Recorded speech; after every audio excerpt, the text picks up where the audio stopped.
Good morning! Wow! It's me. I'm awake. I'm alive. I'm gonna build Gunpla. We're continuing the Tallgeese, finally. Sorry, I did not PlaMorning last week. I don't know. I woke up last Sunday and I just felt like my body was dying. But today, I am alive. Gunpla build. I'm gonna. Hi, Katse. We're gonna make leg. And maybe hips, if I have time. But probably just leg, because these legs look really complicated.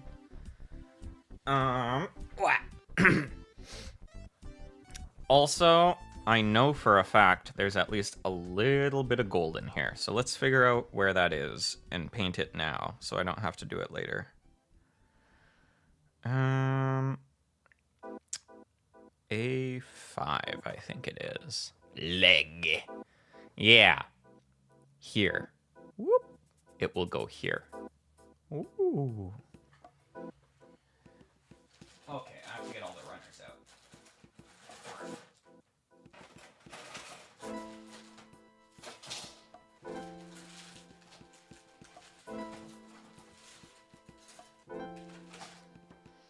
Wahoo!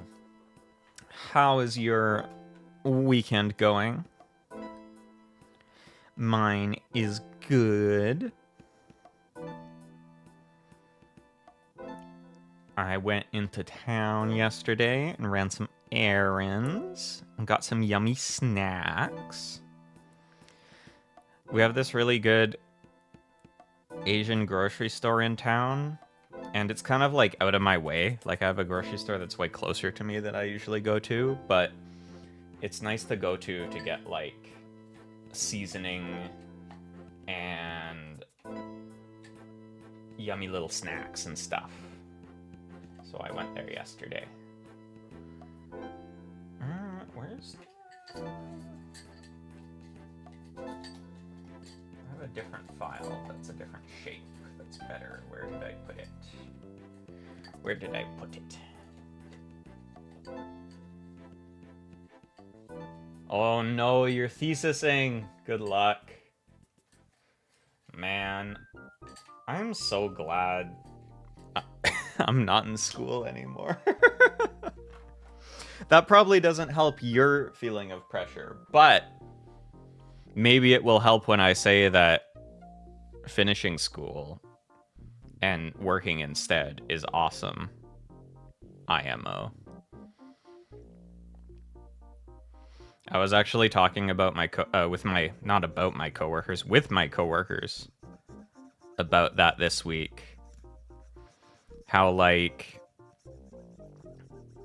in university technically we had way more free time because like the amount of lectures per day was way less than the amount of like work we do per day now, but how because there was so much at-home work and studying to do, it felt kind of like you were never really done which was really stressful. It's like literally every moment is like, man, I could be studying or I could be working on a project. And it's so much nicer just working like a 9 to 5. And it's like, yeah, you have to work like 8 hours a day. But then when you go home, it's like, all right, I'm done now. No more work. Anyways, good luck with your thesis, though, so you can escape.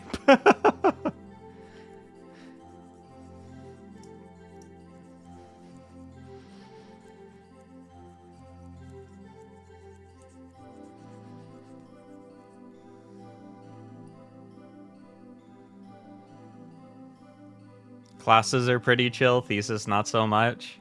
What are you studying? You know, crazy enough for me, I did not have to do a thesis in my program.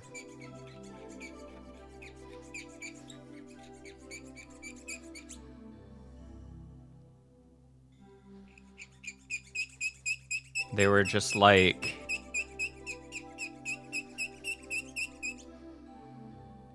you did all of the things and you didn't die. Here's your degree. They didn't make me do a thesis.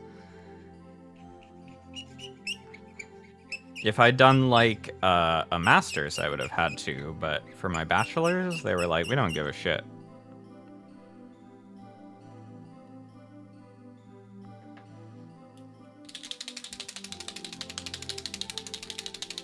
Also, I got last week a brand new gold pen. Wow! Because my current one was dying.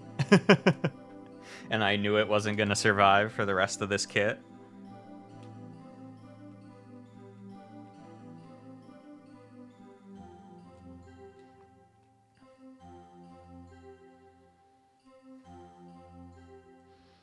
So this leg gets the very first of the new gold pen. So lucky.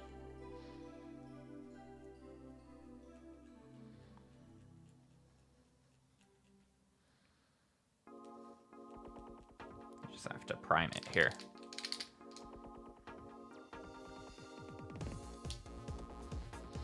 Also, I was very good. I went and I got this gold pen and I got some other paint.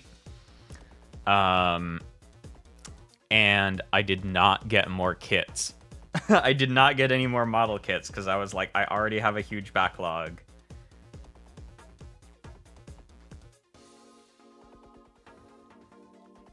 So responsible.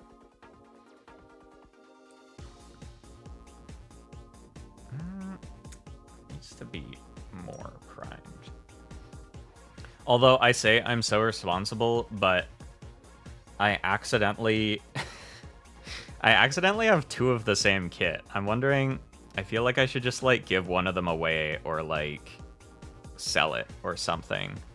Or maybe I can do something with it. So like way back when they announced that they were going to make an MG Vidar, which is like a cool blue mech with a fencing sword, I was like, oh my god, I really want an MG Vidar. And so I pre-ordered it from like the internet, right? And then it was so long ago that I forgot I pre-ordered it. And like a month ago, about a month ago, I was in my local model store and I was like, oh my god, they have MG Vidars. I should pick one up. I really wanted to get this. And so I bought one. And then like a couple weeks ago, I got an email that was like, your pre-ordered model kit is on the way. And I'm like, no, I already have one. Yeah, maybe I should do a giveaway. It's like big though. It's going to be annoying to ship is the thing. And I feel like everyone that watches my channel is like on the other side of the world.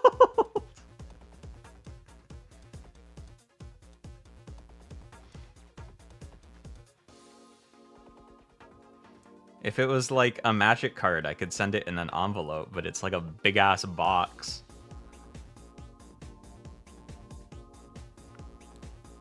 It probably costs as much to ship as it does to buy. I was wondering though, I was like, I wonder if I can like hack this and like give it 4 arms or something. Could be cool. Can I ship to Indonesia? I probably could. It would just cost a lot. But I guess I could. There's nothing saying I can't.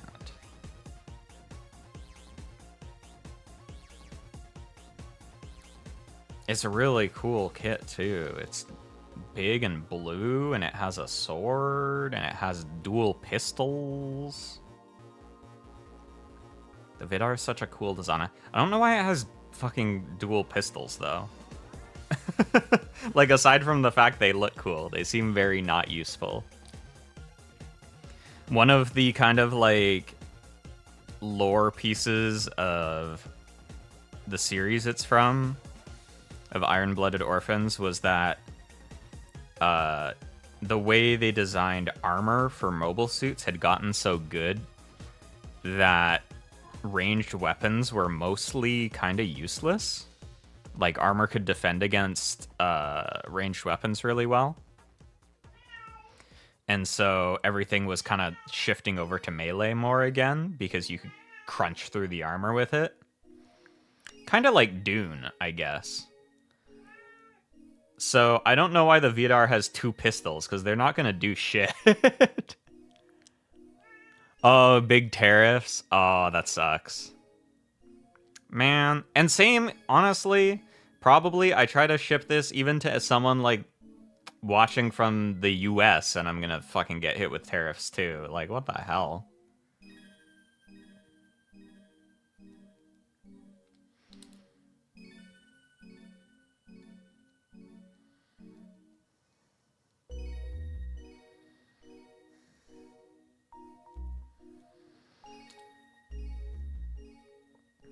Maybe I will just try to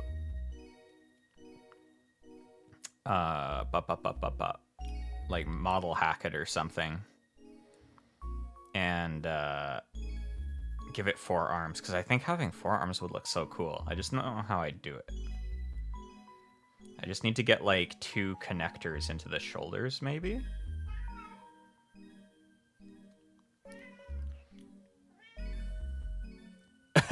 Indonesia's always been like this. Sad. Man, so this piece is so big, but I think only like some parts of it are actually going to be visible, but I'm not sure exactly what. So I think I'm just going to paint as much as I can, because I have lots of gold now.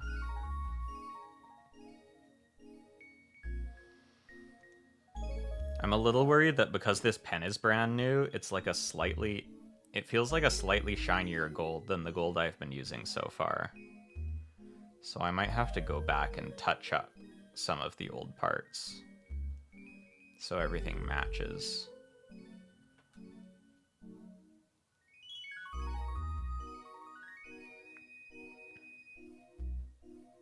Oh, hello, parentheses. Hi, how are you doing?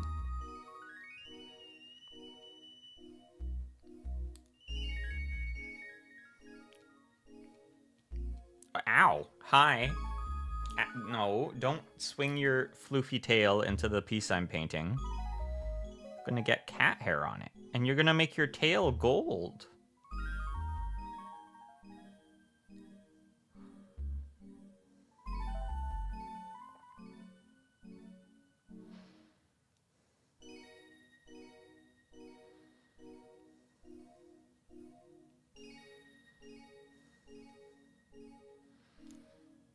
Okay, I think that should be good enough. Let that dry for now. Start making the other parts of the leg.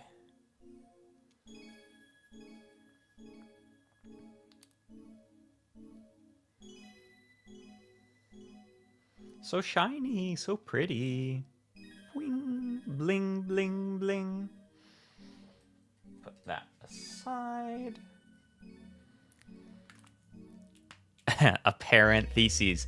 I'm the parent. It is in Canada. I don't know. Actually, I don't know when Father's Day is. I assume Father's Day is a national day. It's Father's Day today, and I'm parentheses dad, so she has to be nice to me.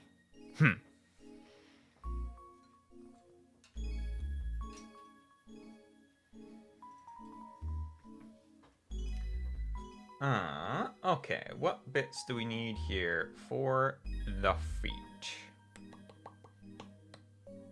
C1. C1. Where is C1?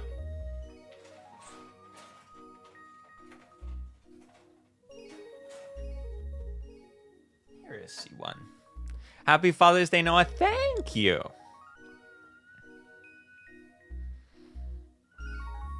I'm gonna go out for food with my father later. But for now, I'm also the dad. Did parentheses give me a gift? Her gift was that she didn't eat her food too fast this morning, and so she didn't throw up on the floor like she did yesterday. That was her gift. She was like, because it's Father's Day, I won't make you clean up my puke.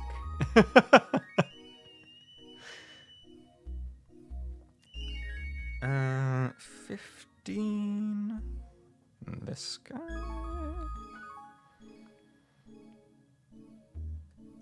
I've been trying to. I have like one of those bowls that has like bits of like raised up plastic on it, so you squish the food in between it, so it's supposed to make it harder for Eddie to eat it fast. But she's still just like, and then sometimes she eats it way too quickly, and then she throws up. Although honestly, it's not that bad to clean up because it's like right after she ate it, so it basically just is like cat food. It hasn't even been in a cat for very long, so it's basically just cat food. Okay, let's clean up these bits.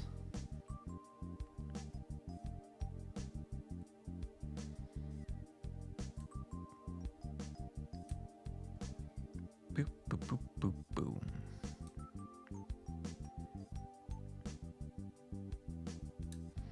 It's like full-on summertime here now. I'm wearing my shorts, I'm wearing my t-shirts, I'm wearing my sandals. It's so awesome. Although it's like right at the start of summertime, which is what I like because it's not that hot. I'm the kind of person that doesn't handle the heat very well. So if it gets a little bit hotter than this, then it's like, maybe that's too much.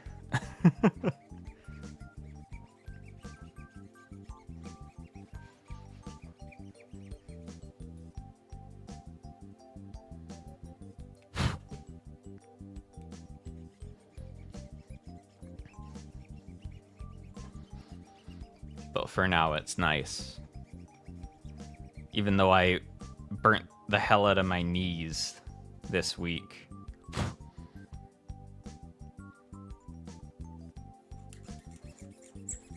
They're like finally healing now.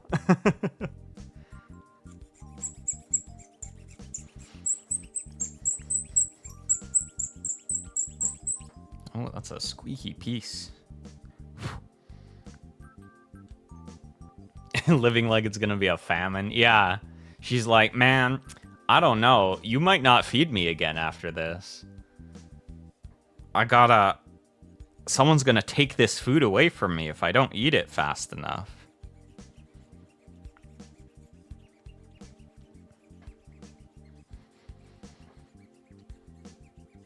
I think she's also just been like... She's been shedding a lot because it's been getting hot. And so it's partially like she's eating her food too fast, and partially she's like hairballing.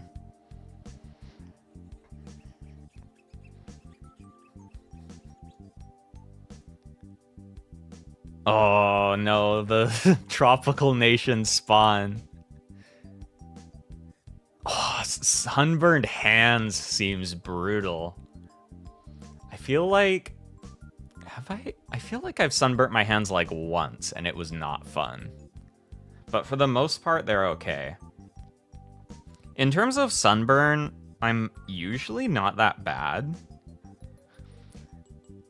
Typically, I'll get sunburnt like once at the start of the summertime, and then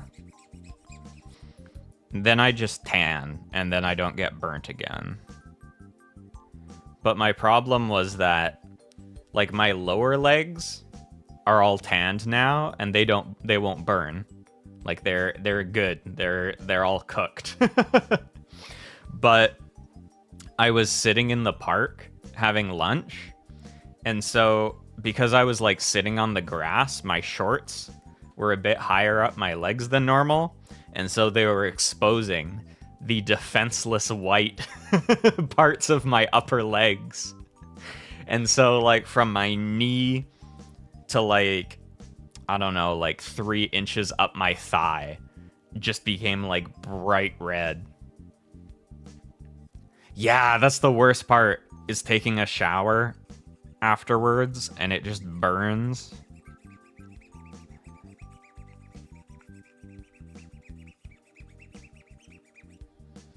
But my lower legs were fine. They're all tanned up.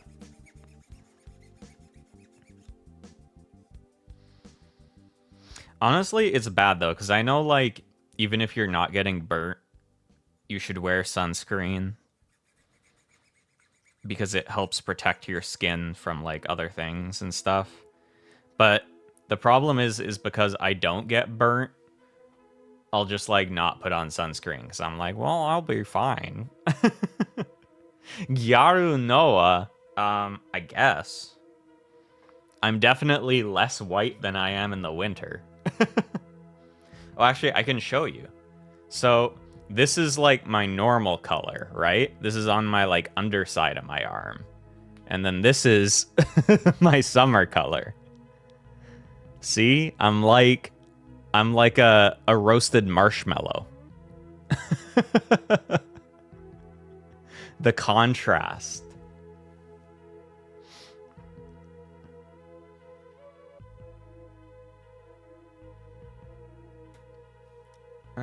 Okay, how do these go together? I need a polycap. Your summer color is my normal color. I'm adapting to the heat. To be fair, I feel like probably for you, it's as hot as it is here right now, like all year round, so it makes sense. If it was always summer here, then this would also be my normal color. But like half of the year there's no sun. Well, there's sun, but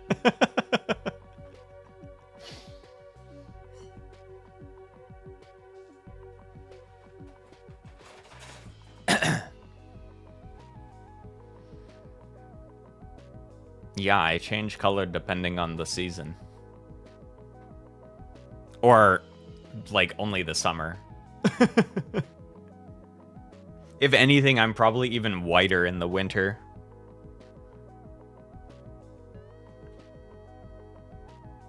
PC 22.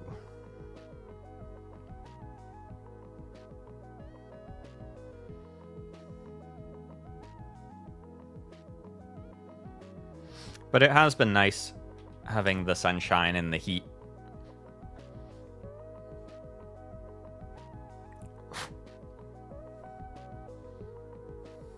UK weather moment. Hello, Mr. Ridley.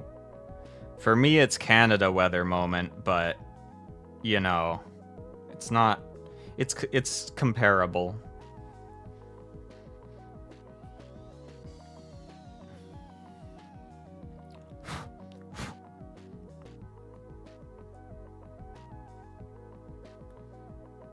Honestly, winter here kind of sucks ass, so you're not missing too much on that front. It's just like dark and gray and wet.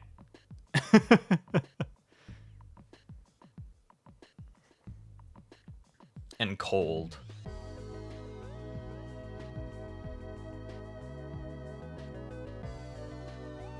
It's not very enjoyable.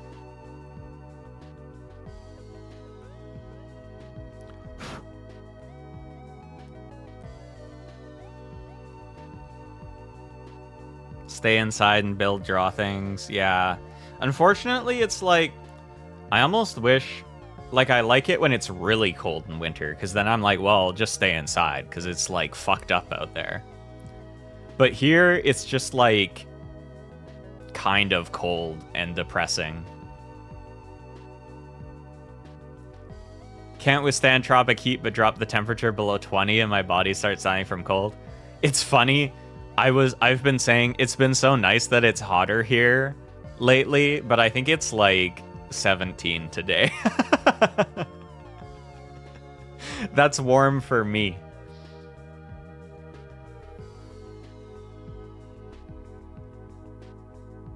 Oh my god, good luck to DN too. I hope you guys can beat academia.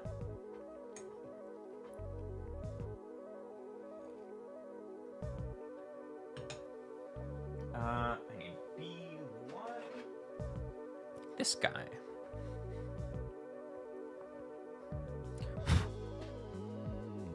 B1-6. This piece.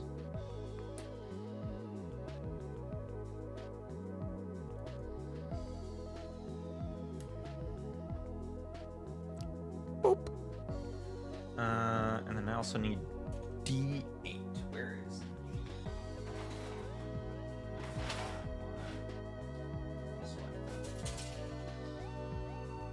17? That's around the coldest I could stand before my body starts shivering. No, that's warm. That's t-shirts. That's t-shirt weather.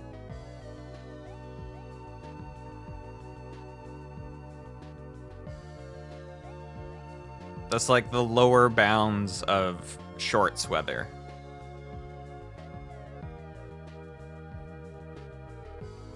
Hope you all have a good evening. Thanks for dropping by. Hope you have a good evening too.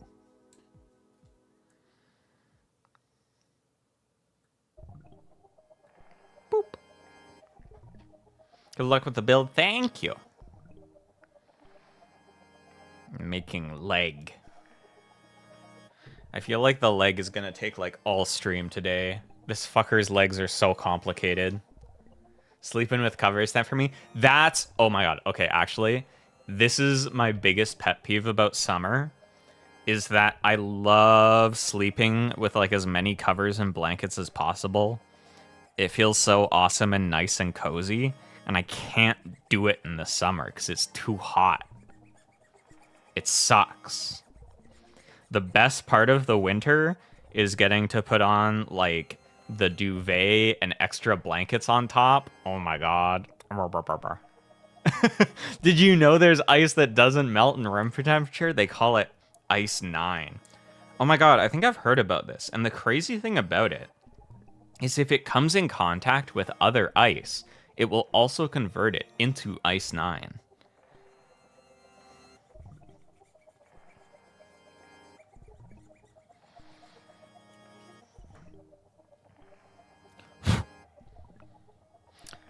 Did you know, DN, that Ice 9 is actually from a Kurt Vonnegut novel?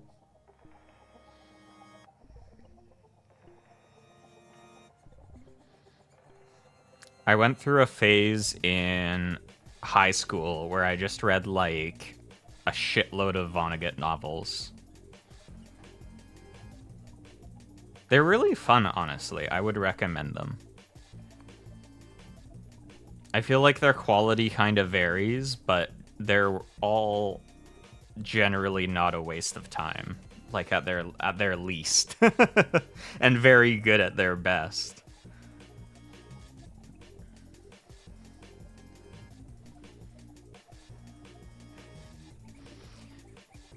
But yeah, I like entered the time of year where I had to put my duvet away and just get like my lighter blanket out, and it makes me it makes me sad.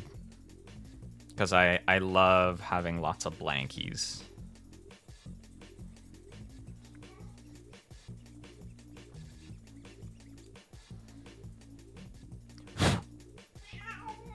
Oh, hello, parentheses. Hi. Hi, baby. I've been continuing to play... And you don't seem to understand. A shame you seemed an honest man. And all the fears you hold so dear. Kindle a smile that we both share. And you know what they say I'm gonna hurt you. Man, did you see they're making a Figma of Lane? That's so cool. Wait, what was I gonna say? I got distracted by Duvet by Boa. Right. I've been playing more of 100 Line Last Defense Academy. I have like 8 of the 100 endings now. But it's so funny because so there's so much story in the game, right? And so to achieve that, they had multiple writers working on it. Where's my... Here it is. And so some routes were written by one person, some routes were written by another person. It's so easy to tell what routes were written by Uchikoshi because every character gains like 50 IQ for like random physics theories. Like the other routes, the main character is like, yeah, I guess I was kind of an underachiever in school. I didn't really, learn anything. And then in the routes that Uchikoshi wrote, he's like, have you heard about the Archimedes principle? It states that the amount of stuff displaced by water will exert force equal to the water itself. It's so funny. You can immediately tell. You're like, damn, Uchikoshi was here.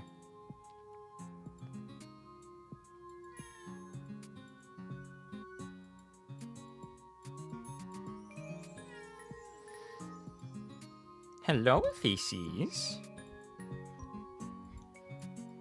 Yeah, warm drinks are good. Although, like, a bunch of famous warm drinks were, like, invented in places that were hot. So, maybe it's fine. Hello, baby. Actually, it was so nice when I went into town yesterday. I don't go there all the time, but there's this coffee shop I really like in town, and I went and got coffee there and read my book for a bit. It's so good. I really want to learn how to make coffee like that at home. It's like when I drink coffee at home, I'll usually put a little bit of sugar in it because it's too bitter otherwise. But something about how they brew the coffee at this place, it's like it doesn't need anything else in it. It just tastes good all on its own. It's so yummy. I gotta learn their secrets. I think they sell the beans they use there. I feel like next time I go, I should buy some of their beans, and then I can try and replicate the taste.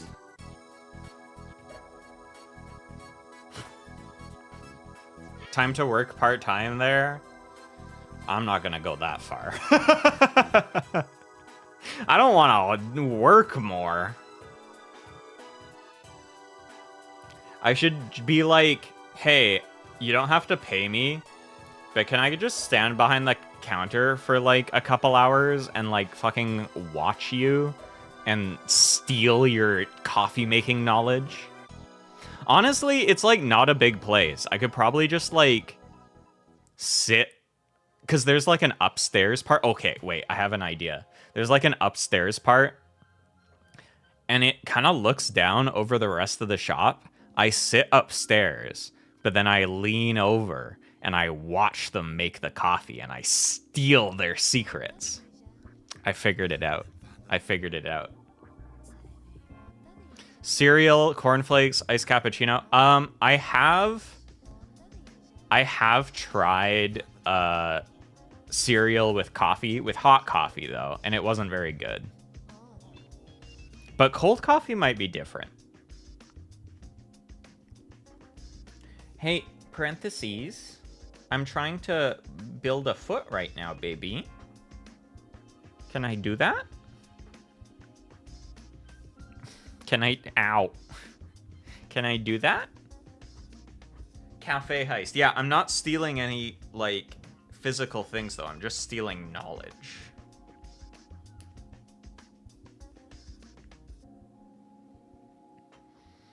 I think it's, like, hand brew they do there.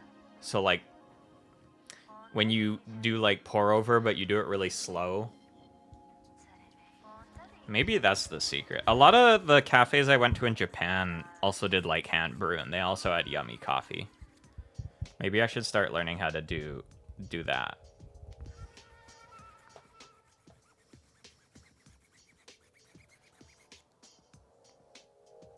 I feel like the grind is really important, too. Maybe I need, like, a good grinder. Am I going to become one of those, like, coffee people? I don't know if you've ever gotten recommended those, like, shorts on YouTube where people make coffee, but they have, like, 6 different gadgets to grind their beans and measure their beans and, like, stab their beans with needles and do all this random shit to them, and they're like, this is how I make my ultimate coffee. Have you finished the tea shop game? I haven't.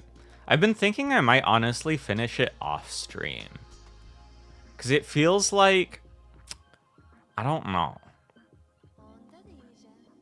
Oh, can you see parentheses reaching out? Yeah, she likes to poke stuff on here. Also, hi, Hank. Someone you knew went to his cafe, ordered some drinks, and then the next day he managed to recreate the recipe. I could see that. I mean, a lot of drinks aren't that complicated. It's more like the preparation that's tricky. Hi, Feces. Am I allowed to build Gumpla? It's Father's Day. You have to be nice to me. I'm your dad.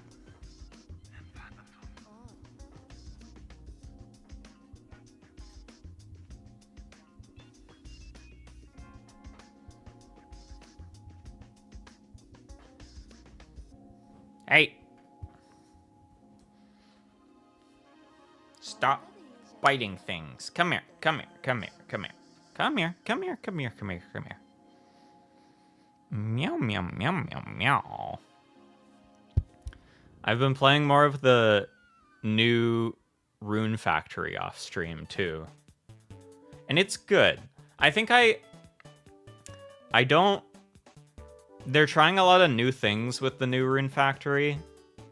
Which is, I guess, why it's, like, not a numbered entry. Like, it's not Rune Factory 6, it's Guardians of Azuma. And I think some of them are kind of cool, and some of them I don't like as much as the mainline series.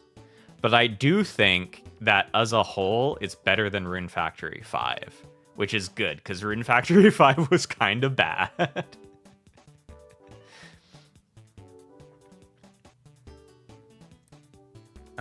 Okay, what do we need next? I need C1, 14, and 13.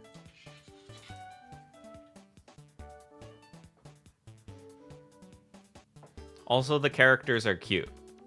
It does have the same factory as every Rune Factory. The same problem, not the same factory. What makes 5 that bad? It was just like... It ran poorly. It didn't look very good. A lot of the 3D kind of... Because it was the first one in 3D. A lot of the movement in the 3D space kind of felt clunky and bad. The environments weren't very interesting to explore. The characters were all right, but they were kind of a little bit not as good as most other RF games. The story was kind of like mid. It wasn't like anything was necessarily like bad, but everything was just a little bit mediocre compared to the rest of the series. I think that's my feeling on RF5. Admits to being father material? Yeah. I am a single dad. My cat is my baby.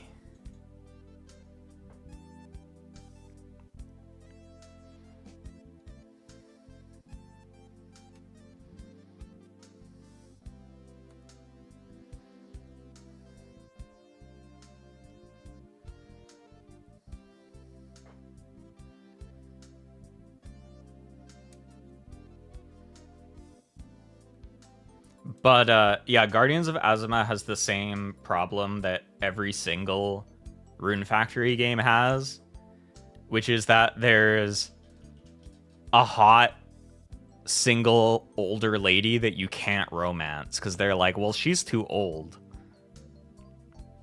Shaking my damn head. Wasn't Zaya and Rai hyped for RF5? They were. I was also hyped for RF5. And then I think myself, Zaya, and Rai were all disappointed by RF5. I will say, though, Guardians of Azuma makes me more hopeful for RF6 to be good. Because a lot of my problems with Guardians of Azuma are the, like, the way it looks is one thing that maybe makes me more worried for RF6.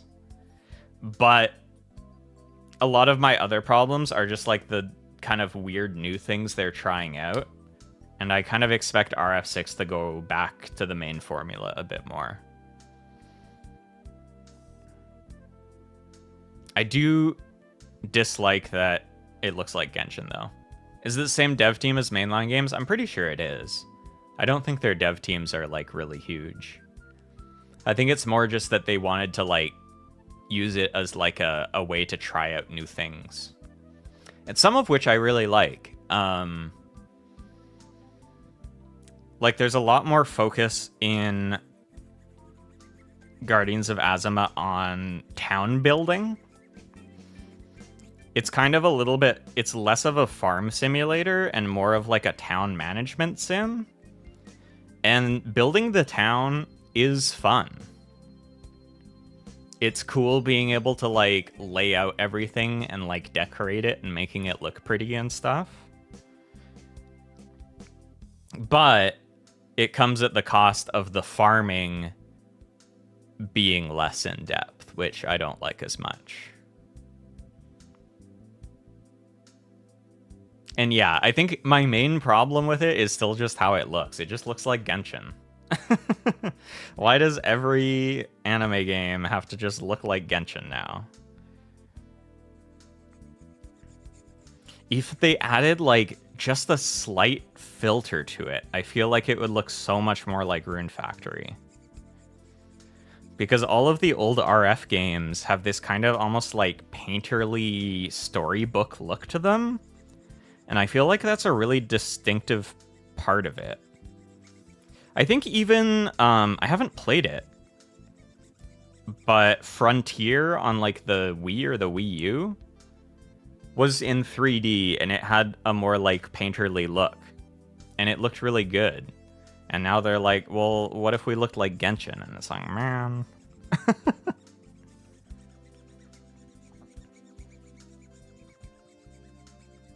Like, Guardians of Azuma should look like Okami, but it doesn't, and that's sad.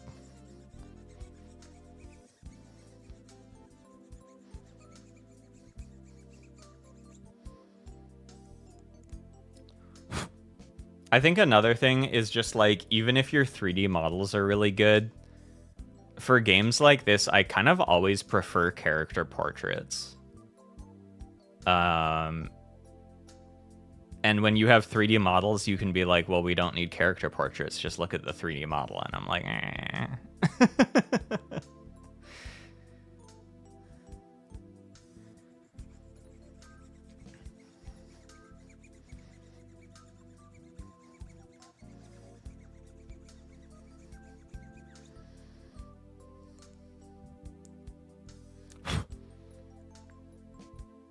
Exactly. Rune Factory 5 should look like Fune art. They should hire Fune for RF6. And it would look fucking awesome.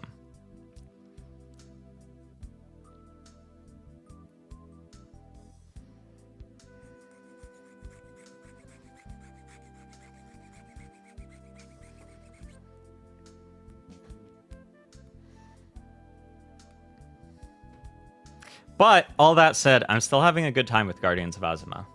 It's fun. And my towns, oh my god, I should post pictures of my towns, because I think some of them I kind of cooked. Although I say that, it has like the Animal Crossing problem, where you make your town and you're like, you know what? Damn, this looks kind of good. I think this looks actually kind of cool. And then you go on Twitter and someone has made like the most beautiful thing you've ever seen, and you're like, well, fuck.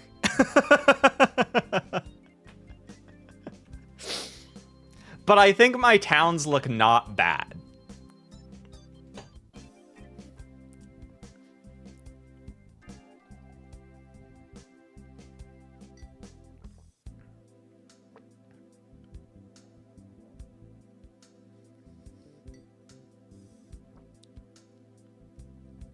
Like, I just finished setting up some parts of my Autumn Town. And then I was like, damn, you know, I kind of cooked here.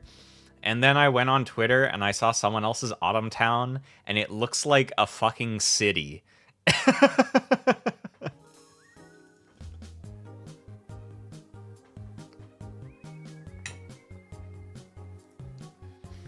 Okay, I need a polycap.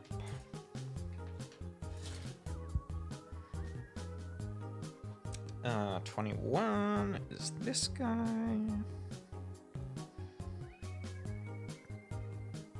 Also, the characters are cute. I still don't know who I'm gonna marry. I think there's like one more romanceable character I haven't unlocked yet, and so I'm like, well, I have to wait till I have all the options. I don't know if it's like old RF where you can basically just date a bunch of people with no repercussions. And even if you can, it still feels... it feels bad. Because you're cheating! You're cheating! It was crazy in RF4, you could literally just date everybody. And then when you picked someone to actually marry, you just like instantly break up with everyone else with no bad repercussions.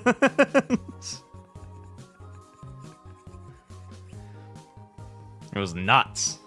It was madness.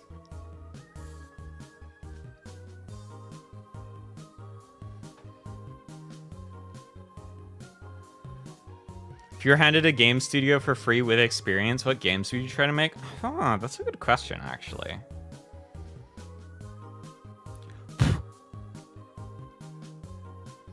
I feel like one type of game that I'd love to see more of, although I feel like maybe some people are starting to do it more, is like Outer Wilds likes.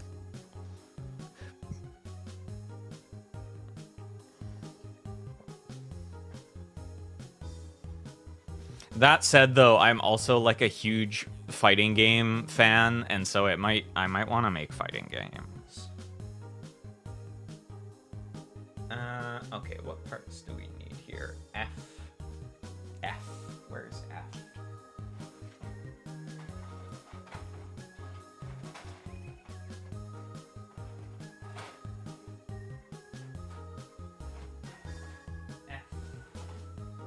What color is this?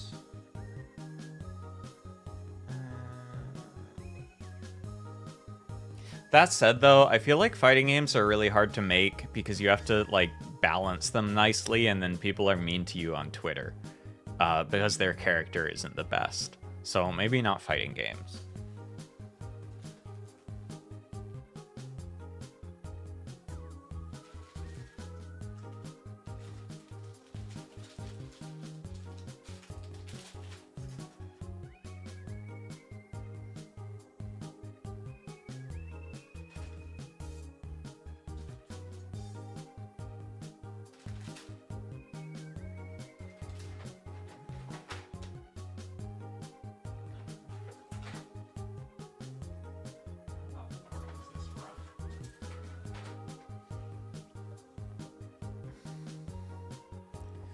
Yeah, when I say fighting games, I mean like competitive 1v1 fighting, like Tekken or Street Fighter or BlazBlue. I consider like Yakuza or like Metal Gear Rising or Bayonetta, I consider that like an action game. But Tekken is a fighting game. Oh, it's the little gray runner is what I'm looking for. This one. Oh my god, I'm looking at these and my brain is like, what if it was silver?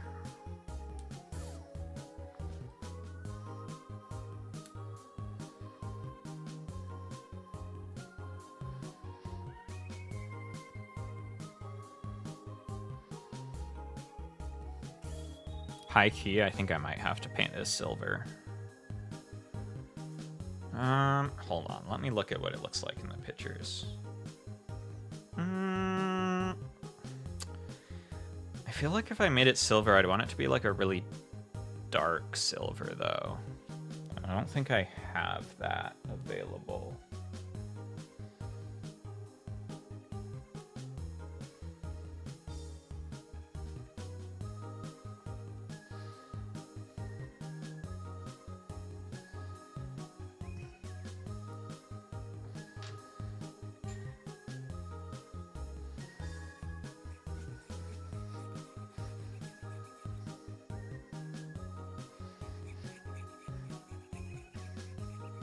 Oh, actually, I do know exactly what I'd make because I've talked to one of my friends about this so often, actually. I really want a Nishio Isin fighting game. Like a 2D sprite-based fighting game with all of the characters from Nishio Isin's works. So that's Monogatari, Katanagatari, Zare Goto, Madaka Box. They have such good casts for a fighting game. It would be so cool. There, that's my answer. Definitive answer, locked in.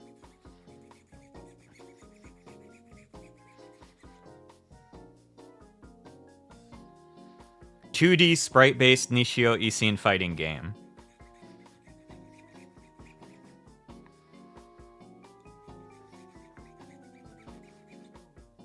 With a story mode, because I want to see those characters interact. It would be really funny.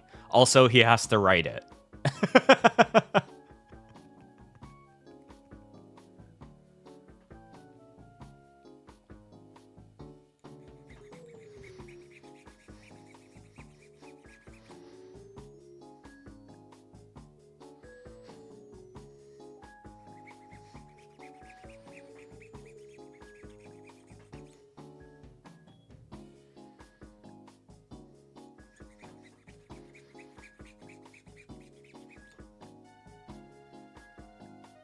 Also, shoutouts to Katanagatari. If y'all haven't watched Katanagatari, you should do that.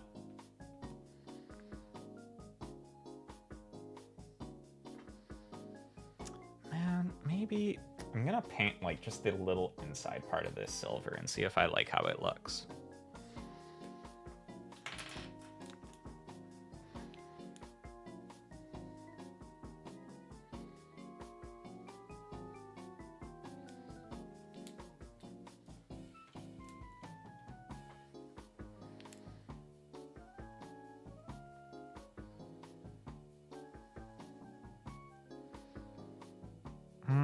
Yeah, I think that does look good. I'm gonna paint these silver. Fuck it.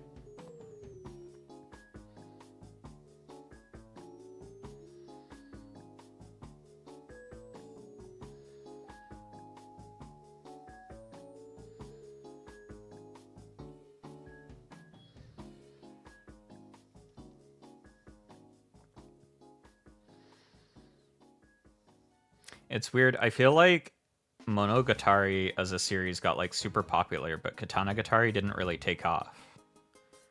But it's really good too. I guess it has less fan service, so it's not as popular.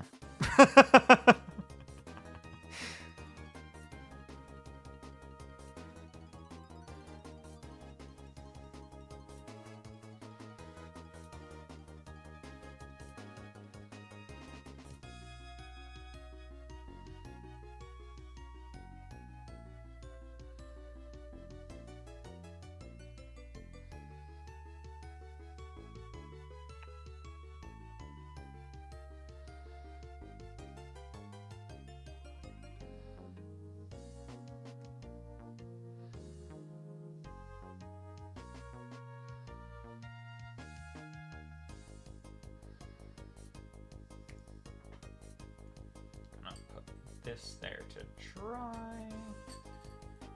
Get this guy.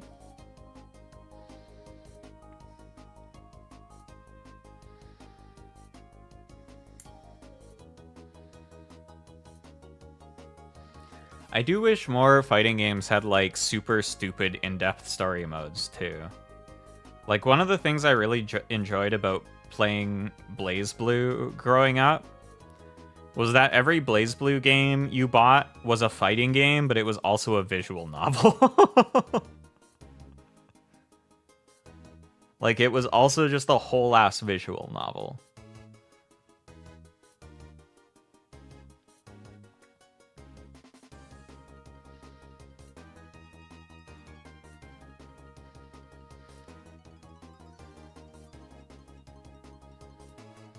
I think the original Melty Blood was like that too. It was basically like a visual novel that also happened to be a fighting game.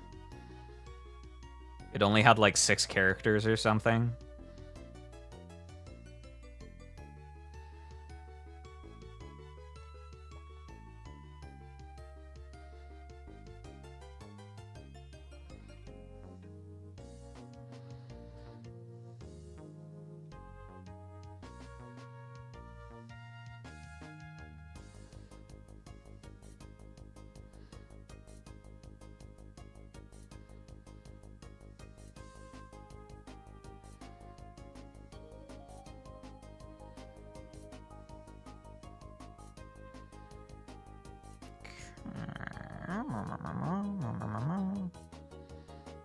Let these dry.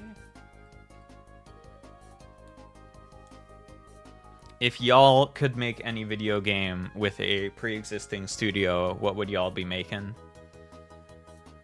Where did I put the cap for this? Uh-oh. Uh-oh. The cap for my marker. Here it is.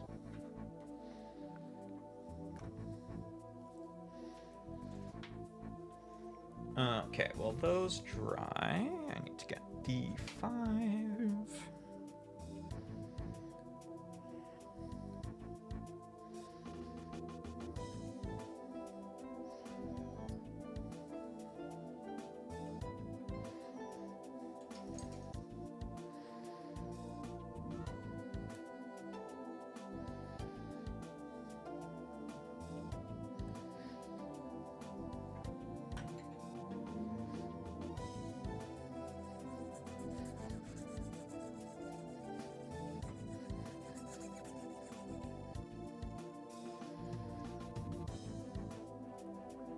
Oh my god. Also, I don't think I have any Trails fans in chat, but the Trails in the Sky remake looks so good. If y'all have been thinking about getting into Trails, but like, oh, where do I start? There's so many games. This fall, Trails in the Sky remake coming out. It looks amazing. It looks shiny and new, and it's the first game in the series, and you can play it, and you can become obsessed with Trails like me, and we can talk about it.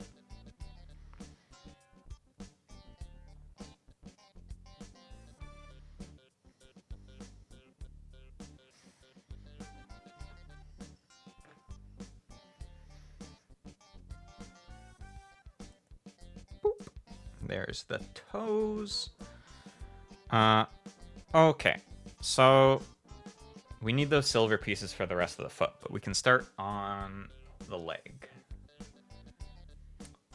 So I need C4 and C3.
Oh man, I also got like randomly jump scared.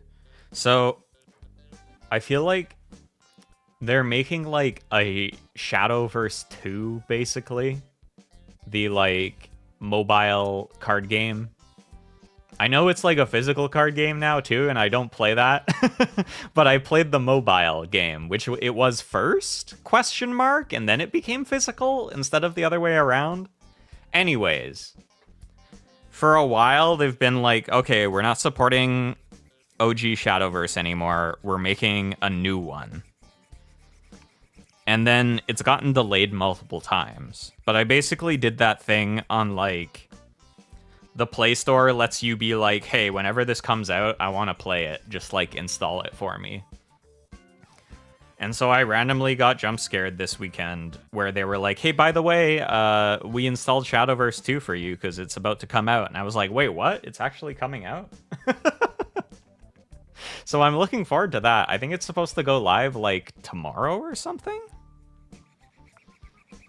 I haven't been keeping up with development at all, so I don't know if they're like overhauling how it plays or if it's staying mostly the same, but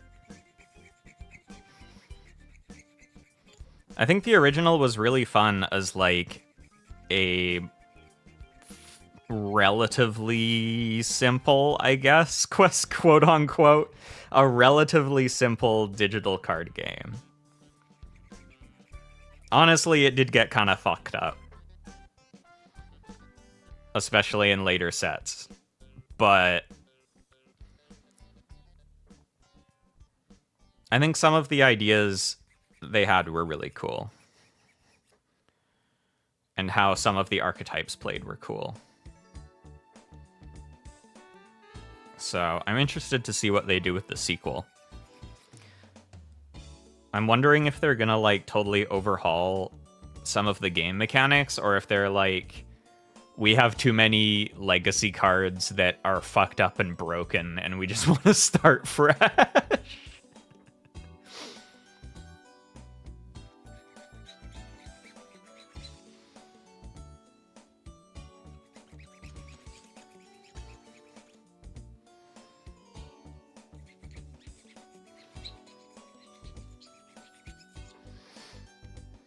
I do think it's cool though, as like, because like playing Magic on a computer, it's still first and foremost a physical card game.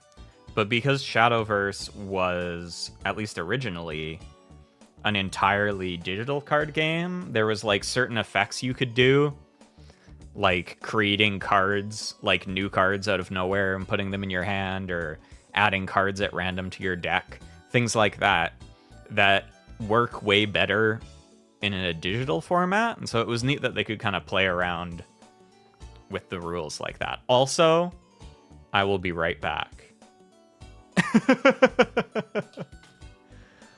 Oh, I gotta go.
I have returned from pooping. This is me! I'm back! I have pooped. What was I doing? Oh, right. These are cleaned up. And then B1, 2. This guy.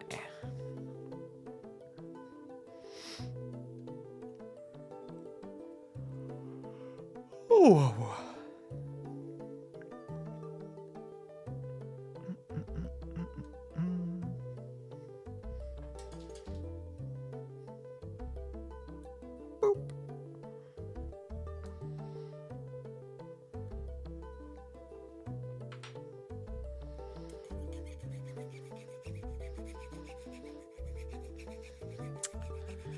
Man, I don't get to do archery for like 2 weeks. They are renovating the gym that I typically shoot in, which is nice because they're like redoing the floor, I guess, which doesn't really matter to me, but but it means it's closed and I don't get to shoot. I really wish I had, like... The only reason I'd want to have, like, a big backyard is so I could set up an archery target and just practice in my backyard.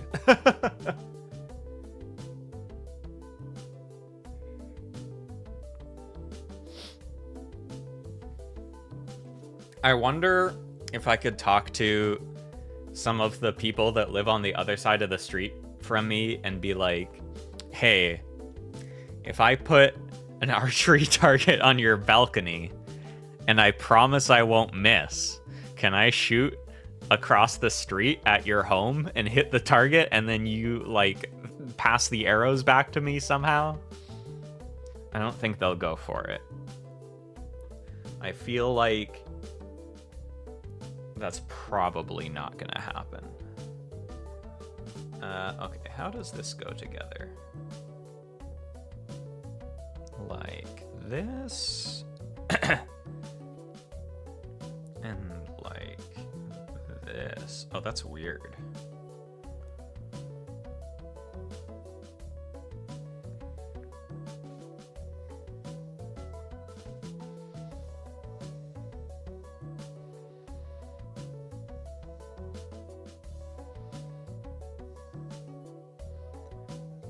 The construction of this leg is odd.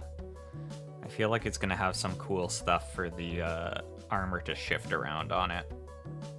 Whee.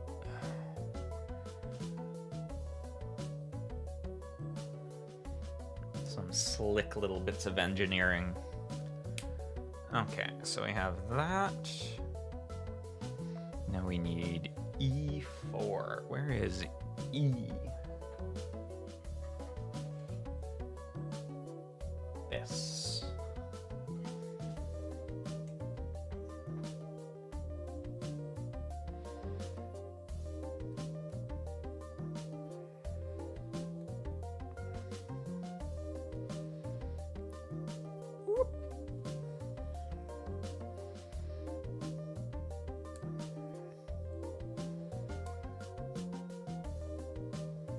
Not that. This. Okay.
I'm sanding this so much, I'm pretty sure this is all gonna get covered up.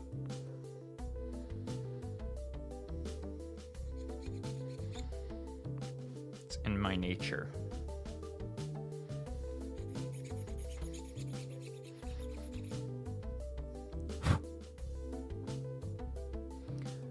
Okay, so that, and then polycaps. Polycap 19. This guy.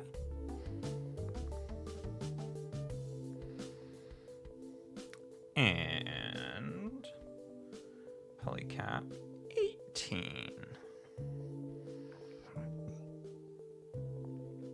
This guy.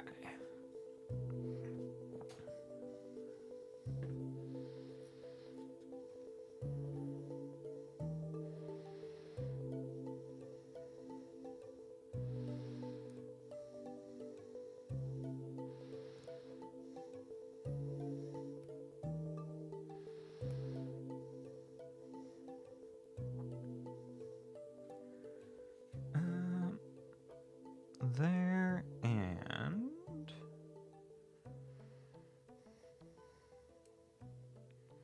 there.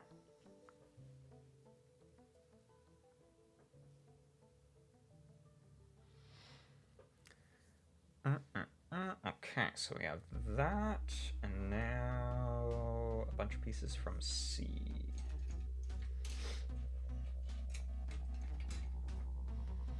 Oh, this is not C. A bunch of pieces from the actually correct runner. C18.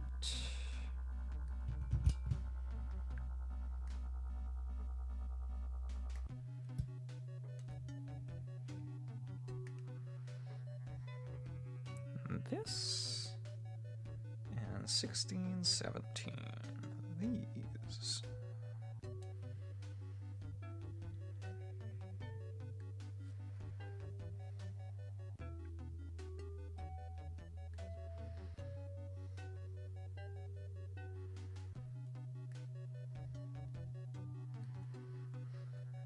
Man, I really want to... I need to get around to playing the new Deltarune stuff. But I don't have... or at least I don't think I have my save files anymore from chapters 1 and 2. So I feel like I kind of have to replay chapters 1 and 2. Which I guess shouldn't take that long. But it also means I have to beat the secret bosses again, and that's going to be a pain in the ass, because I'm not very good at Deltarune.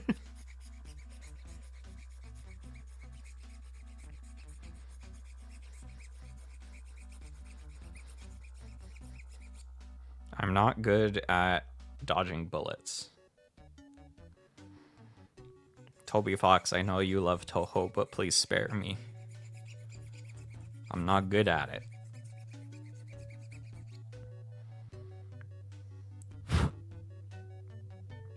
I am glad, though, I've managed to avoid spoilers from the new stuff so far, so I just need to keep doing that, hopefully, until I can get to the new stuff. It's crazy. One of my IRL friends is just now playing Undertale for the first time. When it came out, they were like, man... This is so hyped up, I feel like if I play it now, I won't like it as much just because of how hyped it is. I'm gonna wait for the hype to die down. And now, in 2025, they are finally playing Undertale. But they've somehow managed to avoid a bunch of spoilers, so...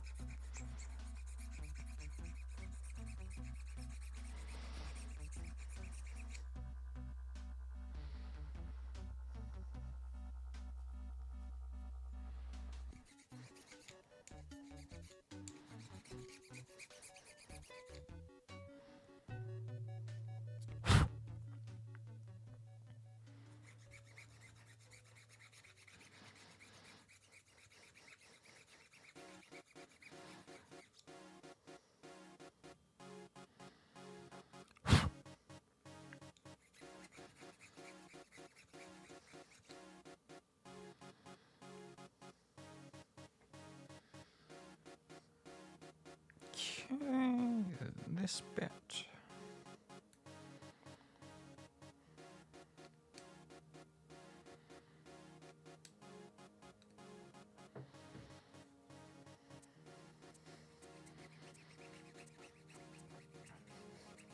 You know, for a mobile suit called the Tallgeese, it's not really that tall. Kind of weird when you think about it. Like, it's honestly kind of average height. I guess average height geese doesn't sound as good. Even short geese sounds better than average height geese.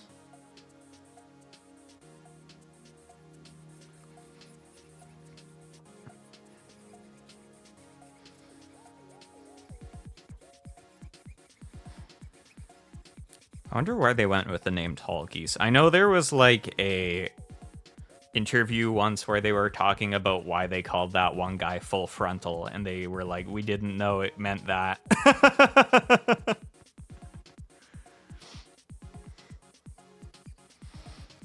We were intending it to be like, you know, it's a full-on assault.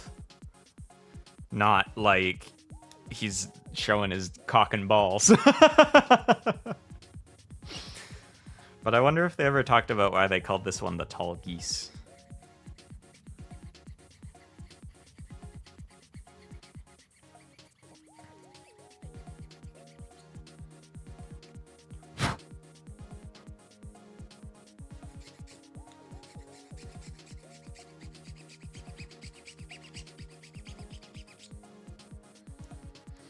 They've been teasing that in the next episode of G-Quacks, Char Aznable is gonna be back for real.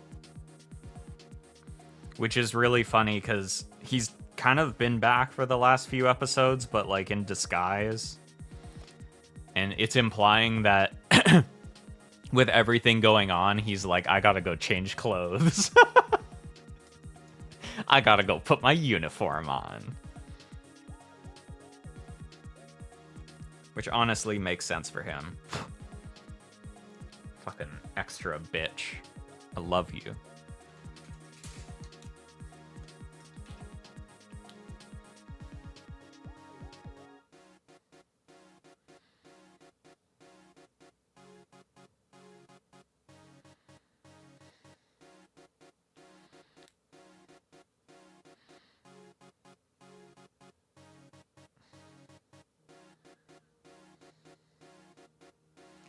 I like that everyone who's fans of Char Aznable has, like... It's not quite cuteness aggression, but it's kind of like that. Where they're like, man, I'm such a huge Char Aznable fan. I hate this bitch. I want to kill him.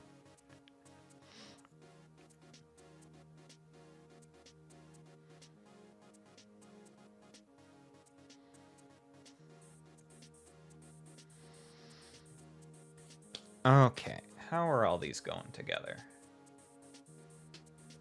So this is up top. And then this way. It's going to be easier to do the other one first. So that's this way.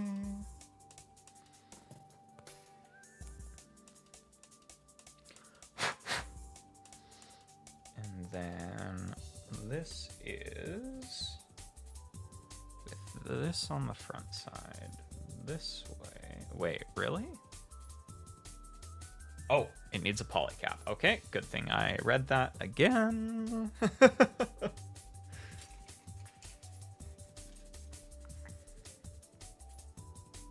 19.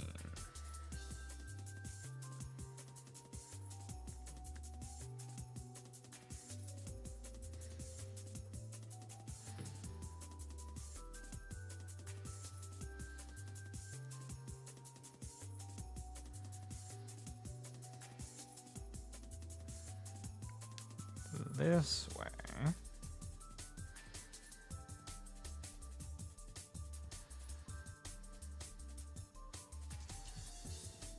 And this will go here.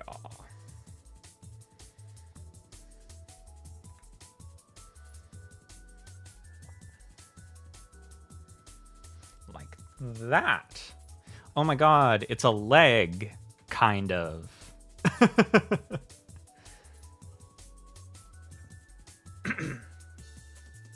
now we're gonna get that gold bit I painted earlier. Polycap 20.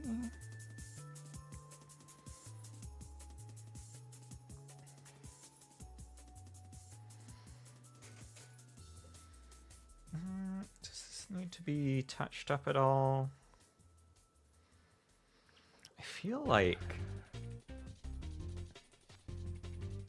Yeah, I think only the very top of this is going to be visible, so I think it's probably fine.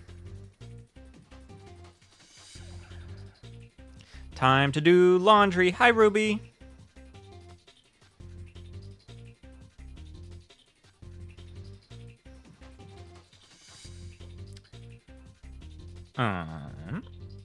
And then this is gonna go in here.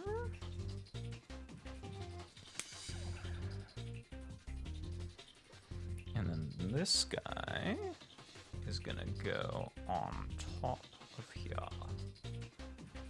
Like, wait, like how?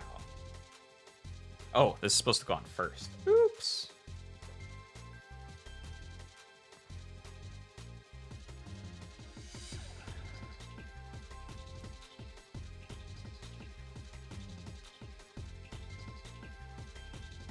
Uh-oh, fuck. Oh, put the pieces on in the wrong order.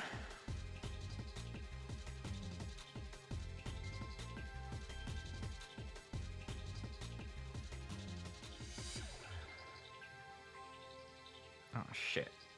I need, like, stronger nails to do Gunpla with. And I have to pull pieces apart like this.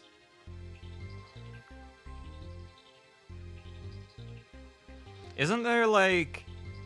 When people have, like, long nails, isn't there, like, stuff you can paint on them to strengthen them or whatever? I need that, but, like... Just so I can pull apart Gunpla pieces that I put together wrong.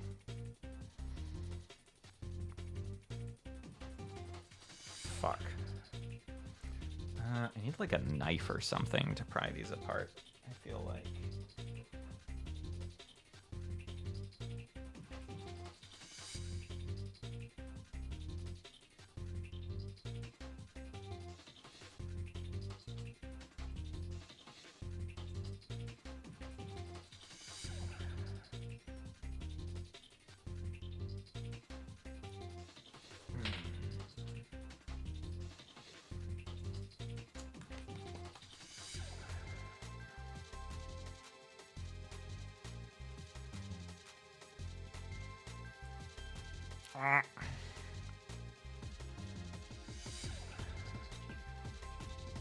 Oh dear. Oh, this is a problem.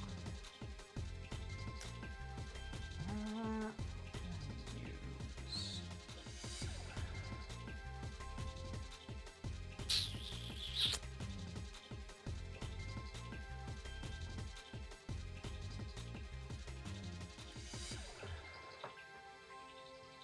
Oh, actually, maybe I could use flat-headed screwdriver might work.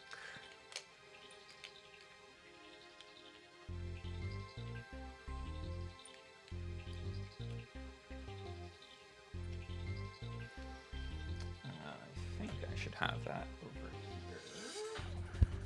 Question mark. Oh, actually, this might be perfect. I have a keycap puller.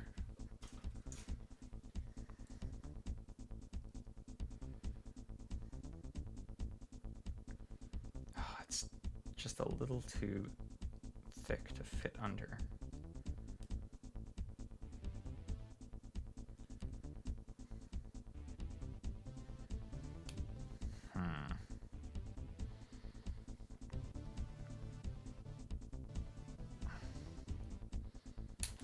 There we go.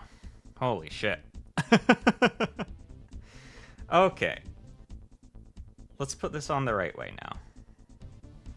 This goes on first. Always remember to pay attention. PSA. When the instructions have little numbers that say do this part first and then do this part, pay attention to them.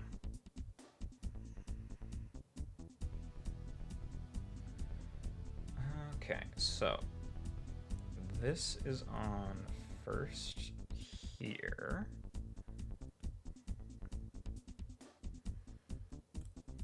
And snaps in there. And then that clicks on up there. Okay. Wait.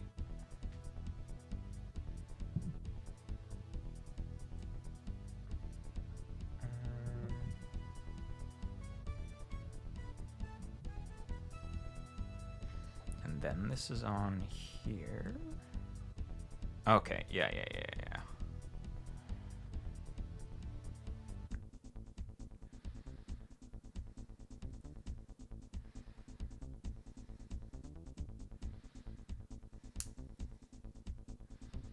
There we go. There we go. There we go.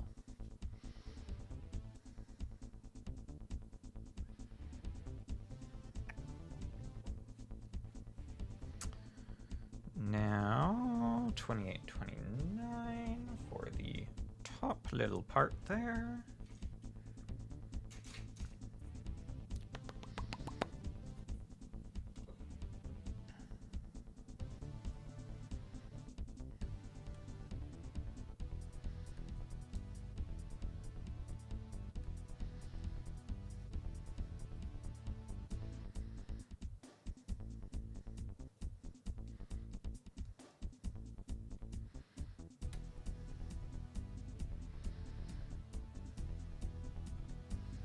Tallgeese kind of got thick thighs, TBH. Like, damn, what you doing with all that?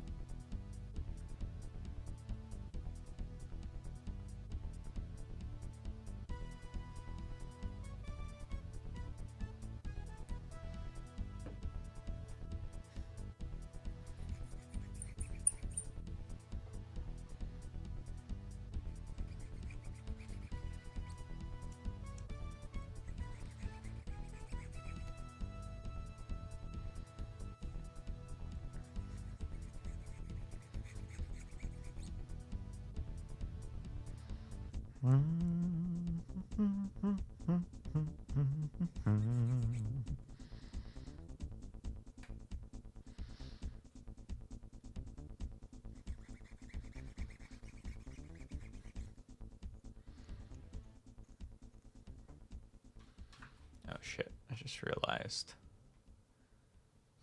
I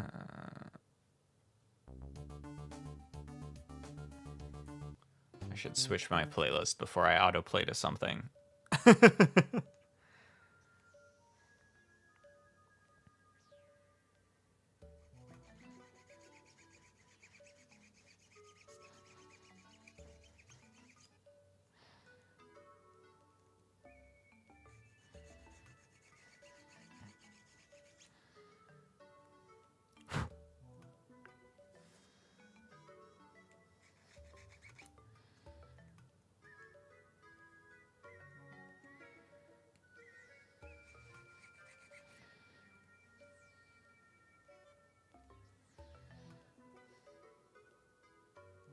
Okay, we got that.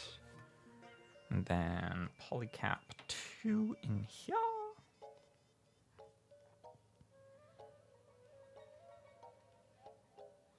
Boop.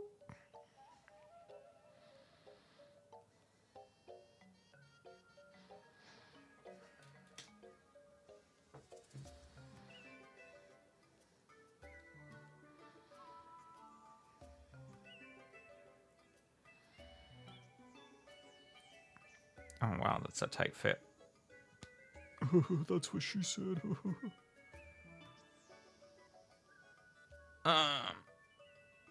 Come on, get in there.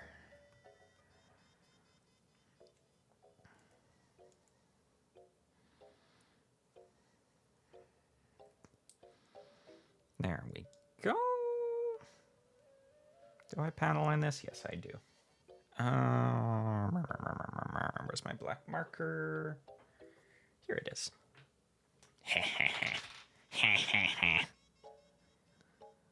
The joke is that you could say that in a sexual situation.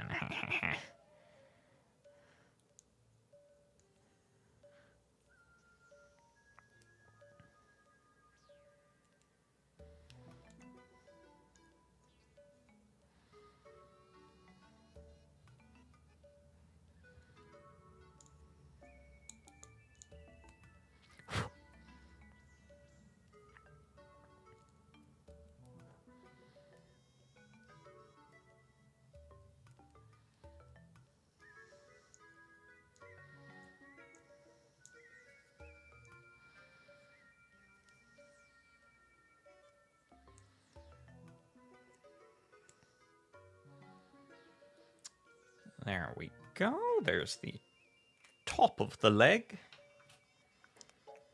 Now we can actually start putting the armor on. It's going to start looking like a leg. Very exciting.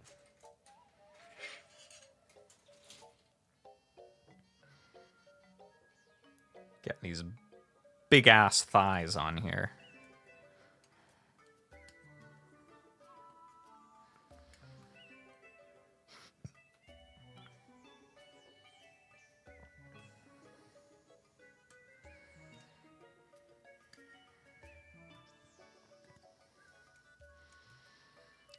That, and we might as well get the next bits ready too.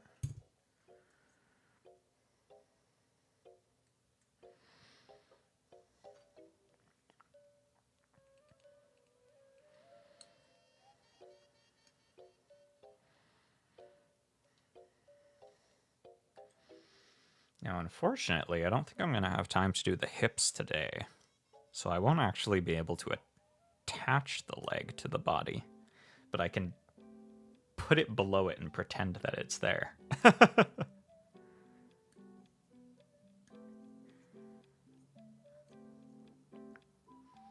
The Tallgeese's waist section is like really complicated, so normally I do the hips first so that when I do the legs I can put them on, but the Tallgeese's hips are both complicated and kind of like fragile, so it's kind of better to have the legs ready first so it doesn't have to like try and sit on them.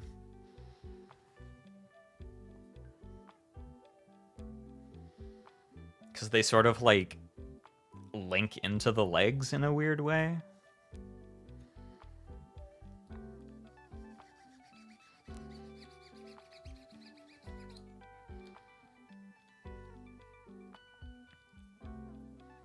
And without the legs, it's very, like, dangly.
Okay, that's ready.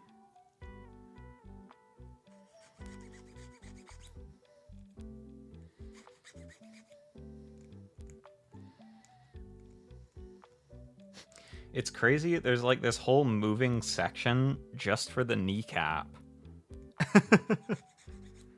I wonder actually, it might kind of like...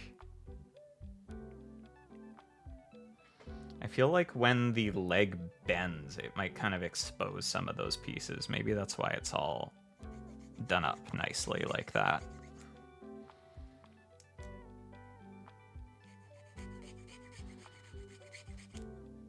This is tricky to panel line. Or not to panel line, to sand.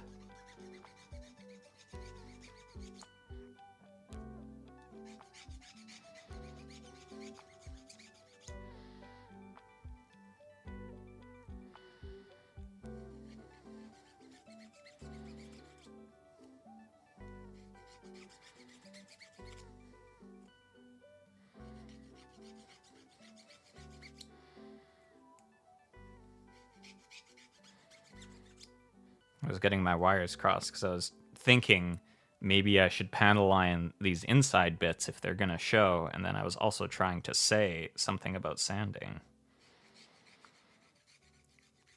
And I got all mixed up.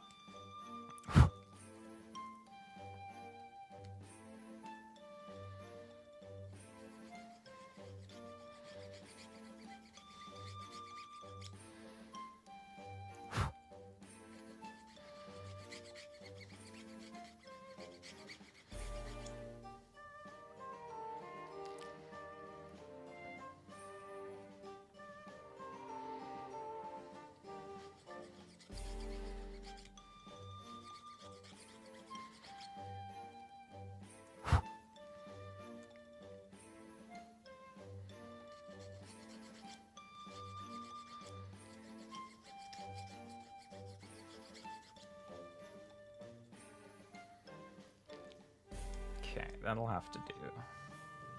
Man, why do they make, like, curved pieces like this and then put the piece you need to sand on the spot that's curved?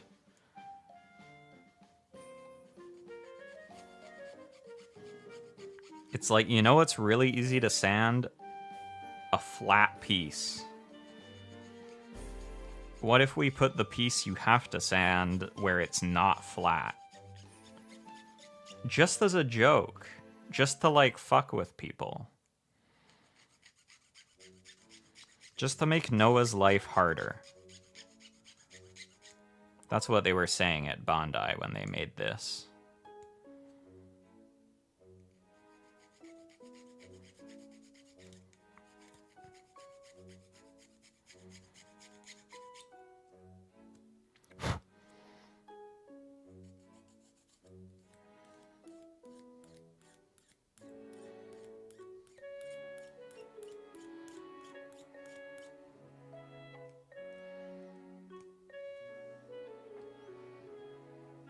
They did it on both sides, too. Like, what the fuck?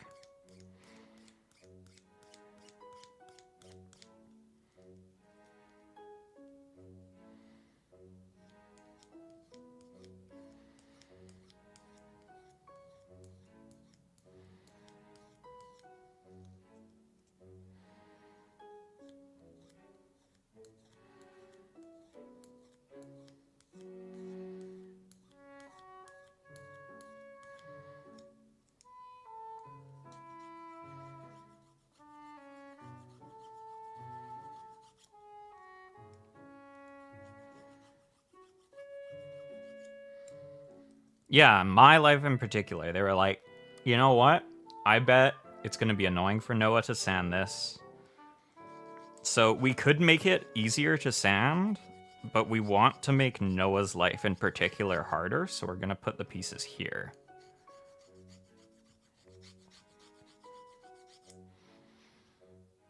That guy specifically has got it too good. We gotta make something worse.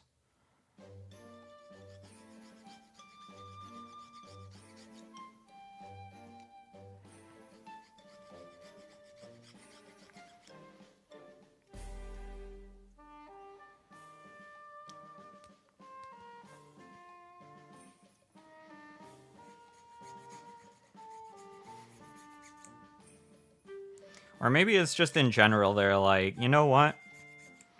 If you can get your hands on a Tallgeese Fluegel kit, things must be going pretty good for you. We gotta just, like, make something unpleasant. Italian Bocce the Rock?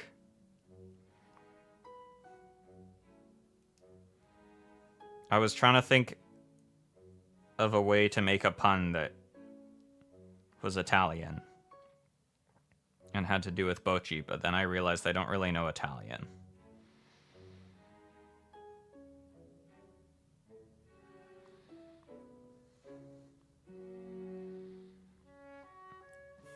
Bocce la Pietra. Is she like antisocial but in Italian? Wait, is this Bocce the Rock the original but in Italian or the Italian version? Do you know what I mean?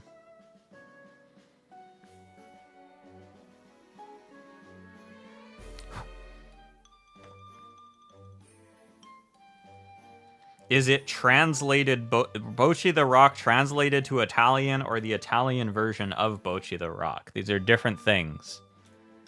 It's a translation. It's not as fun.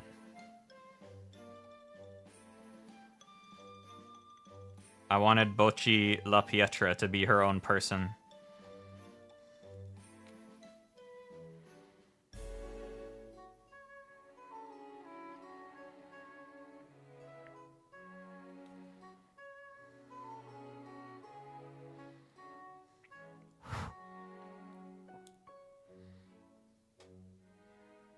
Oh yeah, Ruby, did you end up doing pre-release for Final Fantasy? I cracked some packs, but I didn't, like, draft anything.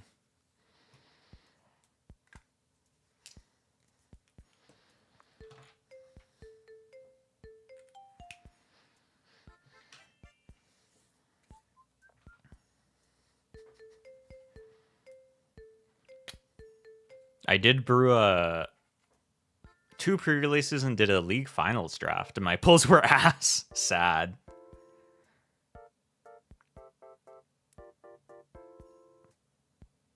I did put together a Black Mage deck. I've been playing a bit with friends on Cockatrice, and it's pretty fun.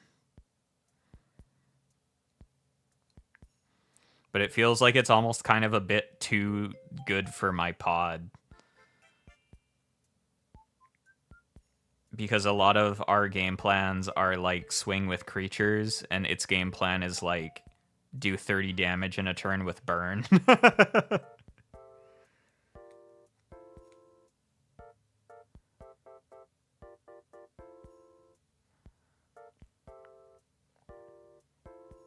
EDH Black Mage, yeah. Kuja. Vivi seems fun, but Vivi seems even more powerful, honestly. If you're building it right.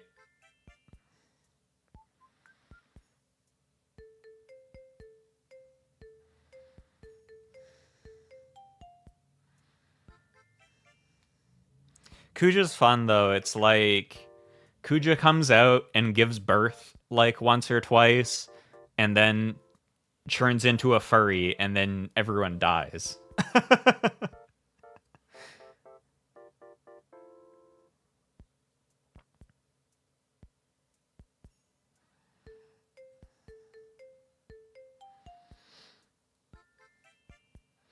Has a high ceiling, but it just seems very fragile to me. I think the thing that's scary about Vivi is like...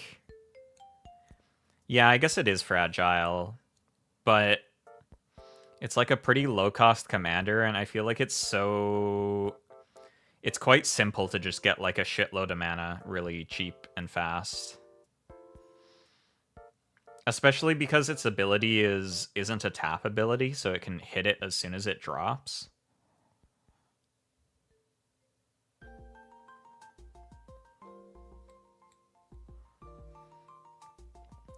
Or I guess like as soon as you buff it.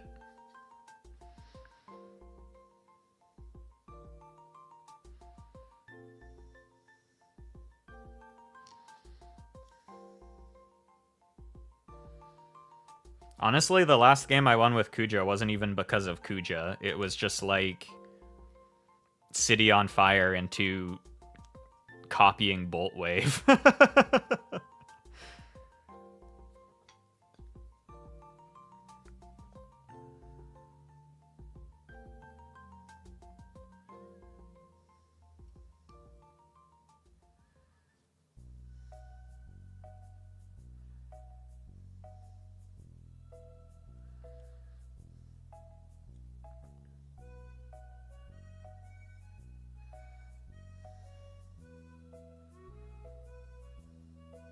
Endwalker Brainstorm. I did pull the Shadowbringer's Dovin's Veto, which is kind of sick.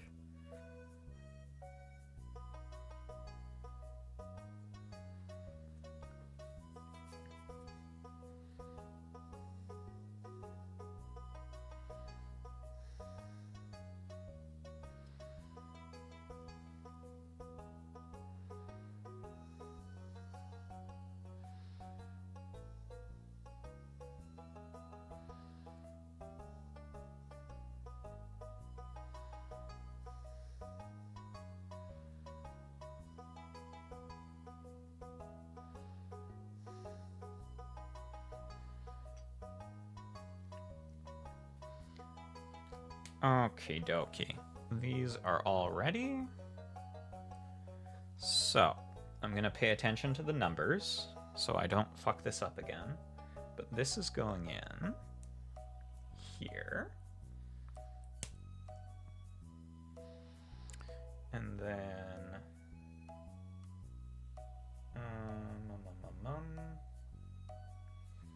this on the back.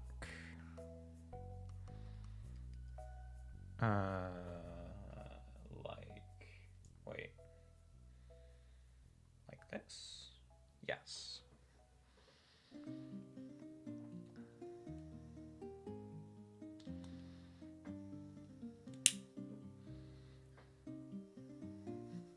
Look at that big ass thigh.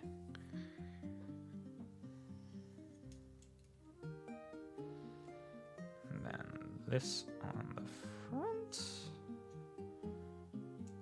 And this on the back. Oh, the other way.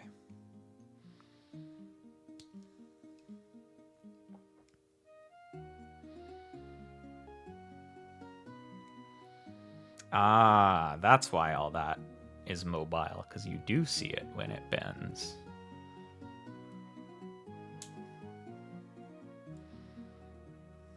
Okay, and then we just need the little bits for the side. 4 and 3 and 7.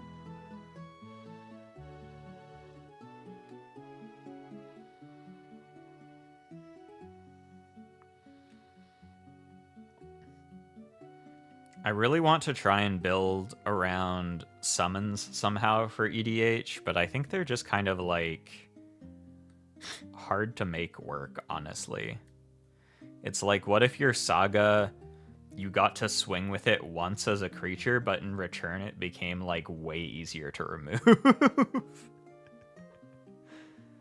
Feels like it's kind of not worth the trade-off, honestly.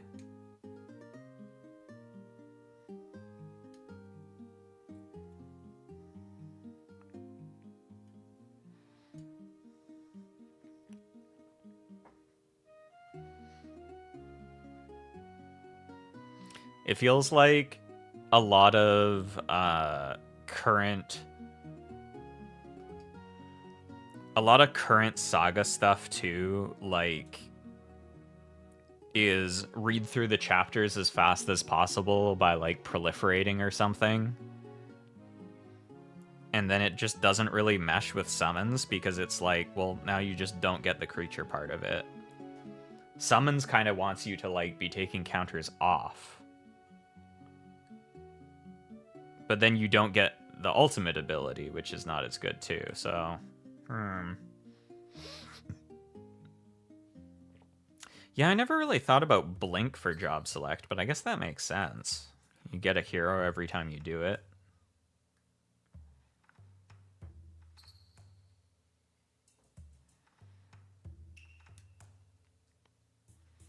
The job select cards are interesting because I feel like so many of them are like...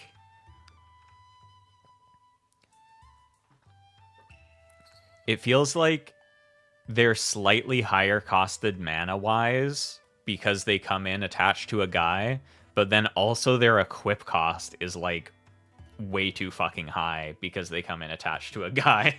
So it's kind of rough.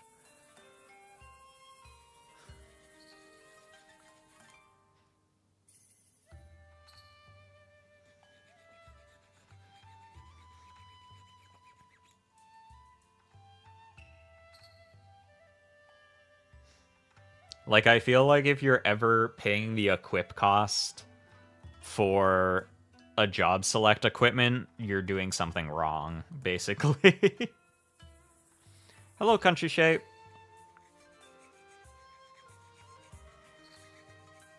Unless it's like Reaper's Scythe, because Reaper's Scythe is super fucking good.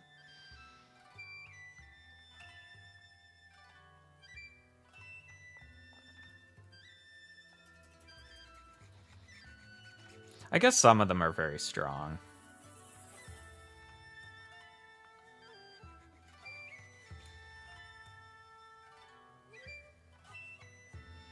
But yeah, some of them are like... The creature this is equipped to gets +2/+0. By the way, it costs like 4 to equip. Fuck you. Hello, Country Shape. In case you're very confused, we are talking about Magic the Gathering, the playing card game.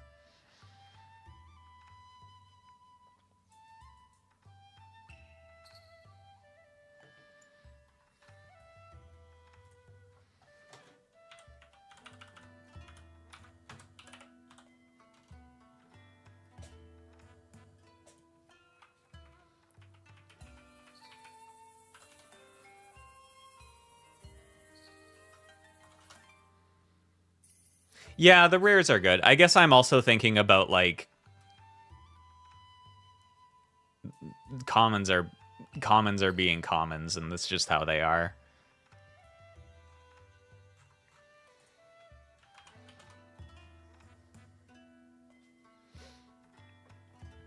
Had a friend that obsessed with the game in high school.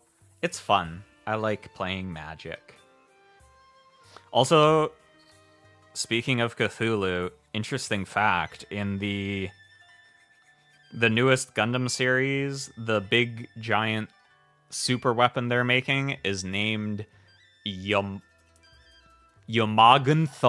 which is apparently a Lovecraft god. Fun little HP Lovecraft reference in my Gundam? It's more likely than you'd think.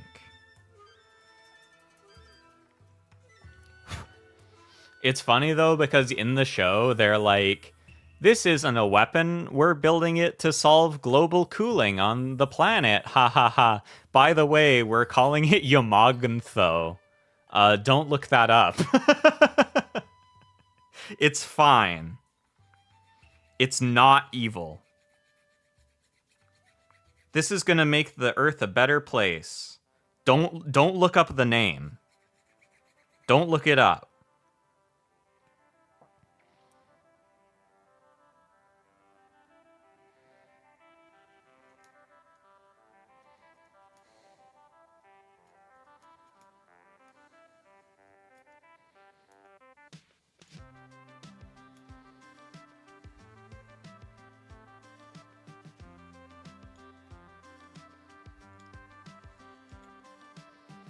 It's like, hey everybody, I'm looking to crowdfund my my new technology that's gonna help solve global warming.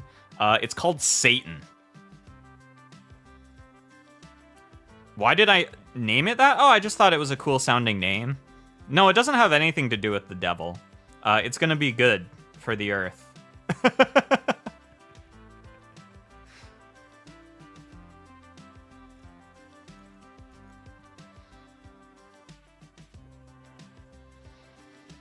Yeah, I'm kind of stuck, though. I really want to upgrade the Y'shtola Precon, because I think it's kind of all over the place out of the box, but I want to keep my upgrades, like, thematic still, which makes it trickier.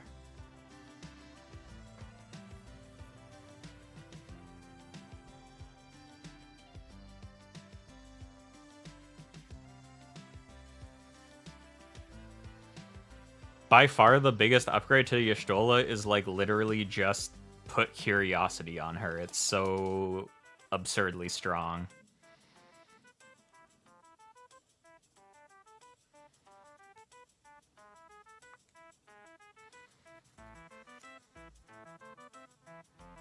Or like any on damage effect enchantment. Curiosity feeds the cat, yeah. Sigil of Sleep is really brutal on her too. The last game I played against a friend of mine that's running like a different Y'shtola deck had a Sigil of Sleep on Y'shtola and we couldn't remove it and just we didn't get boards.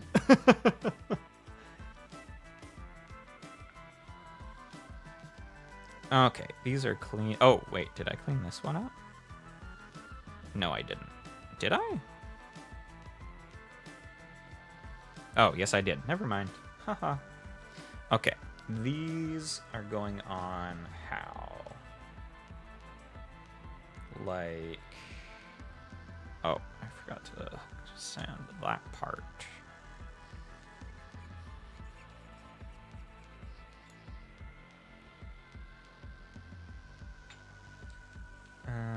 Like this.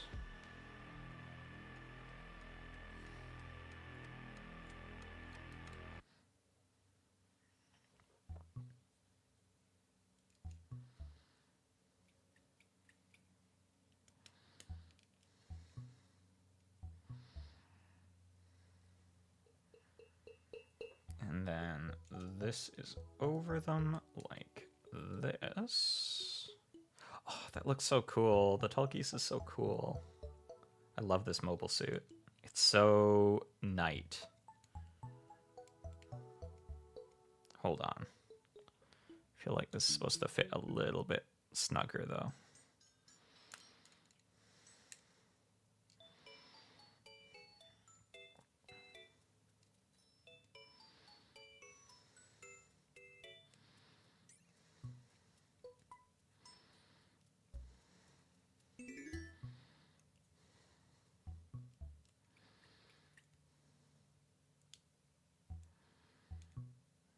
Okay, like that.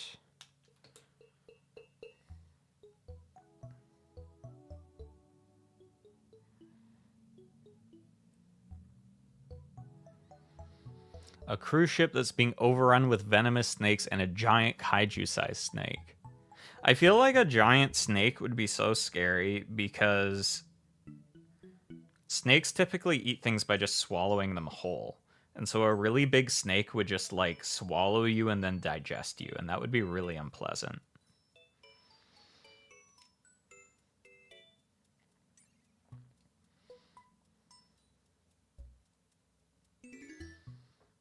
Like a big constrictor, I guess you'd probably maybe die because it like breaks all your bones first, so that would be good at least.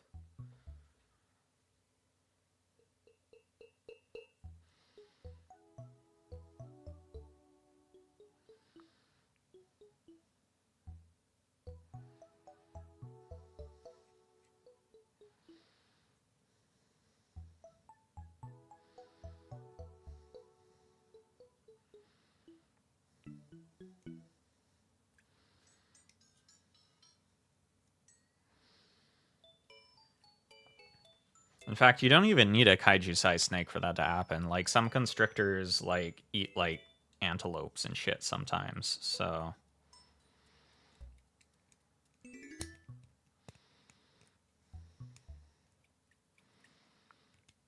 That on there.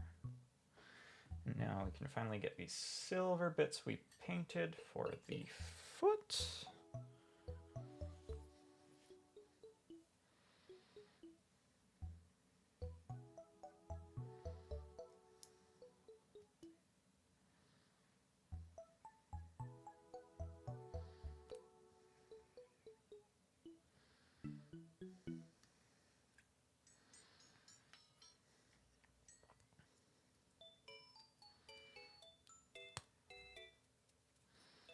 That will be on. Get in there. Oh my god, come on. There. Yippee! Foot! Foot! Oh my god, it's so cool. And then, like, look how nice the knee bend is on this. So awesome.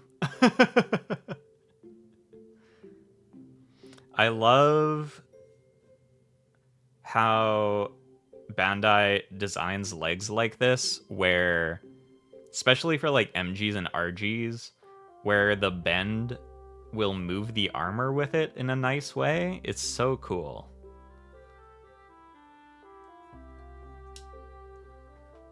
And now you have to imagine that it can go on there because I have not built the hips.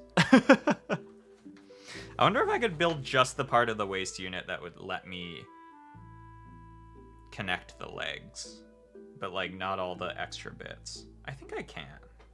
Maybe I'll do that. That's only like a few pieces.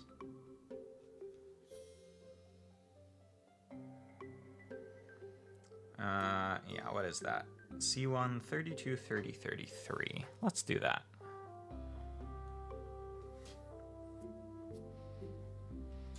Involve big snakes. I guess like Eastern style dragons are kind of like snakes too when you think about it. Big long guys.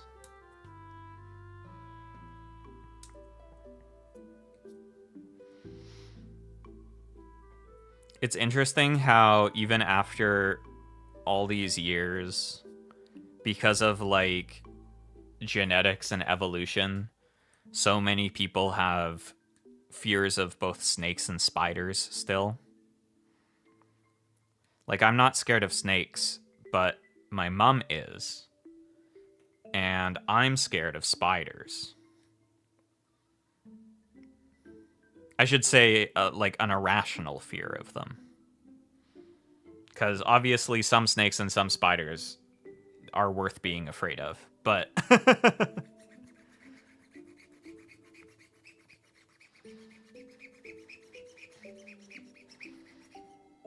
I guess, like, just because from an evolutionary standpoint, they just, like, were not worth fucking with at all.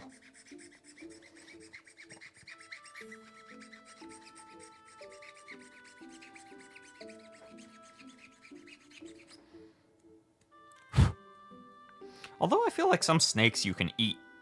I've played Metal Gear Solid, so...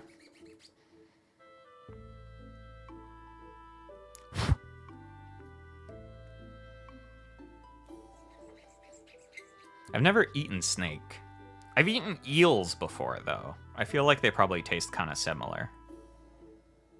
I've had, like, unagi.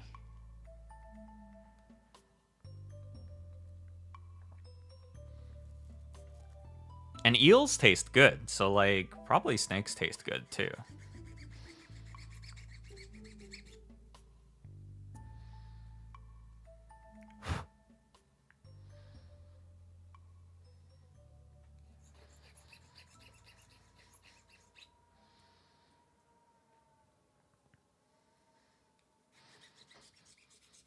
I've heard people say that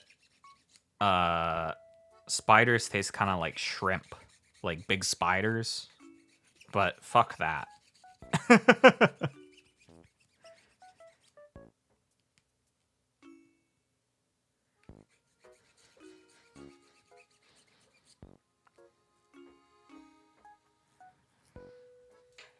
Okay, what else do I need here? 30. This guy.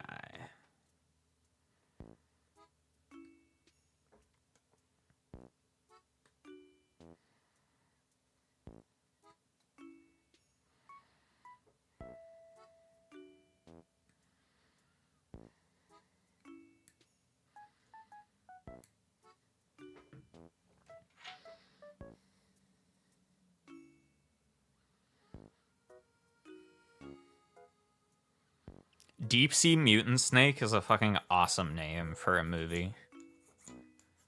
Like, what's the movie about? take a wild guess.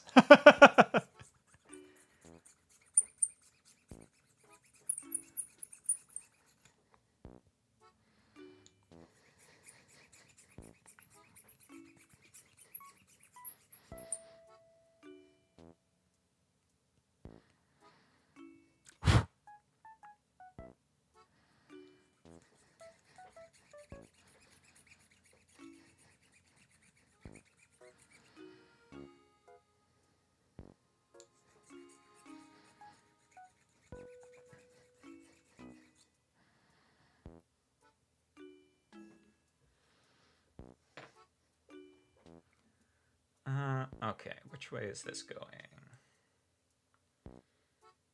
This way, and it needs a polycap, which I shouldn't forget, or else I will have to pry it apart and hurt my fingers again. Curse of the Kraken.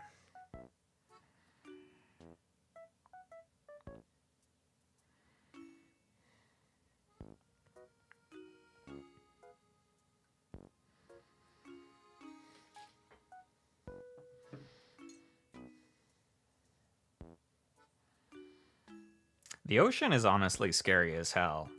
I get why there's so many monster movies about the ocean, because, like, fuck that place. You know what I'm saying?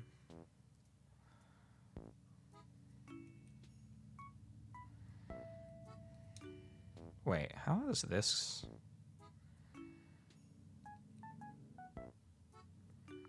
Oh, I see, the other way around. That makes more sense.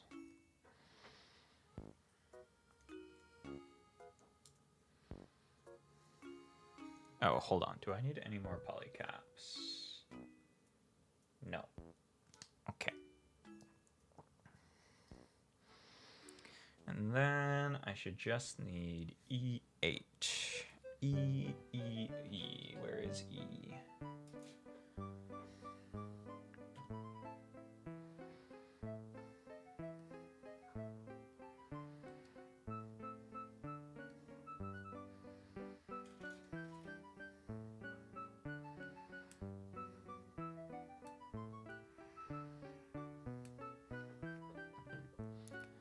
I love being near the ocean, but not in the ocean.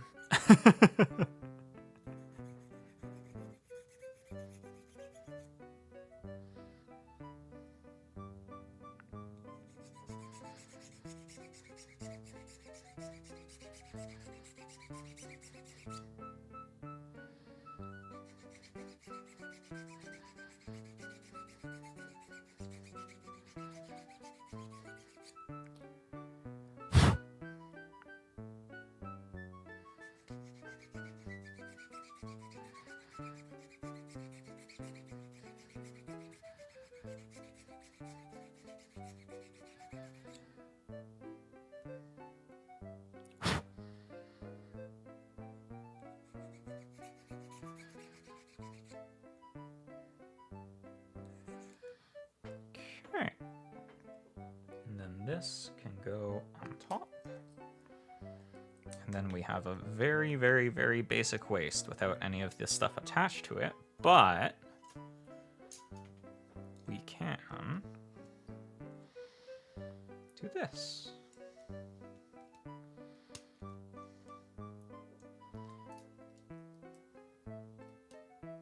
Yippee! And now we can put their leg on, even though it looks really basic.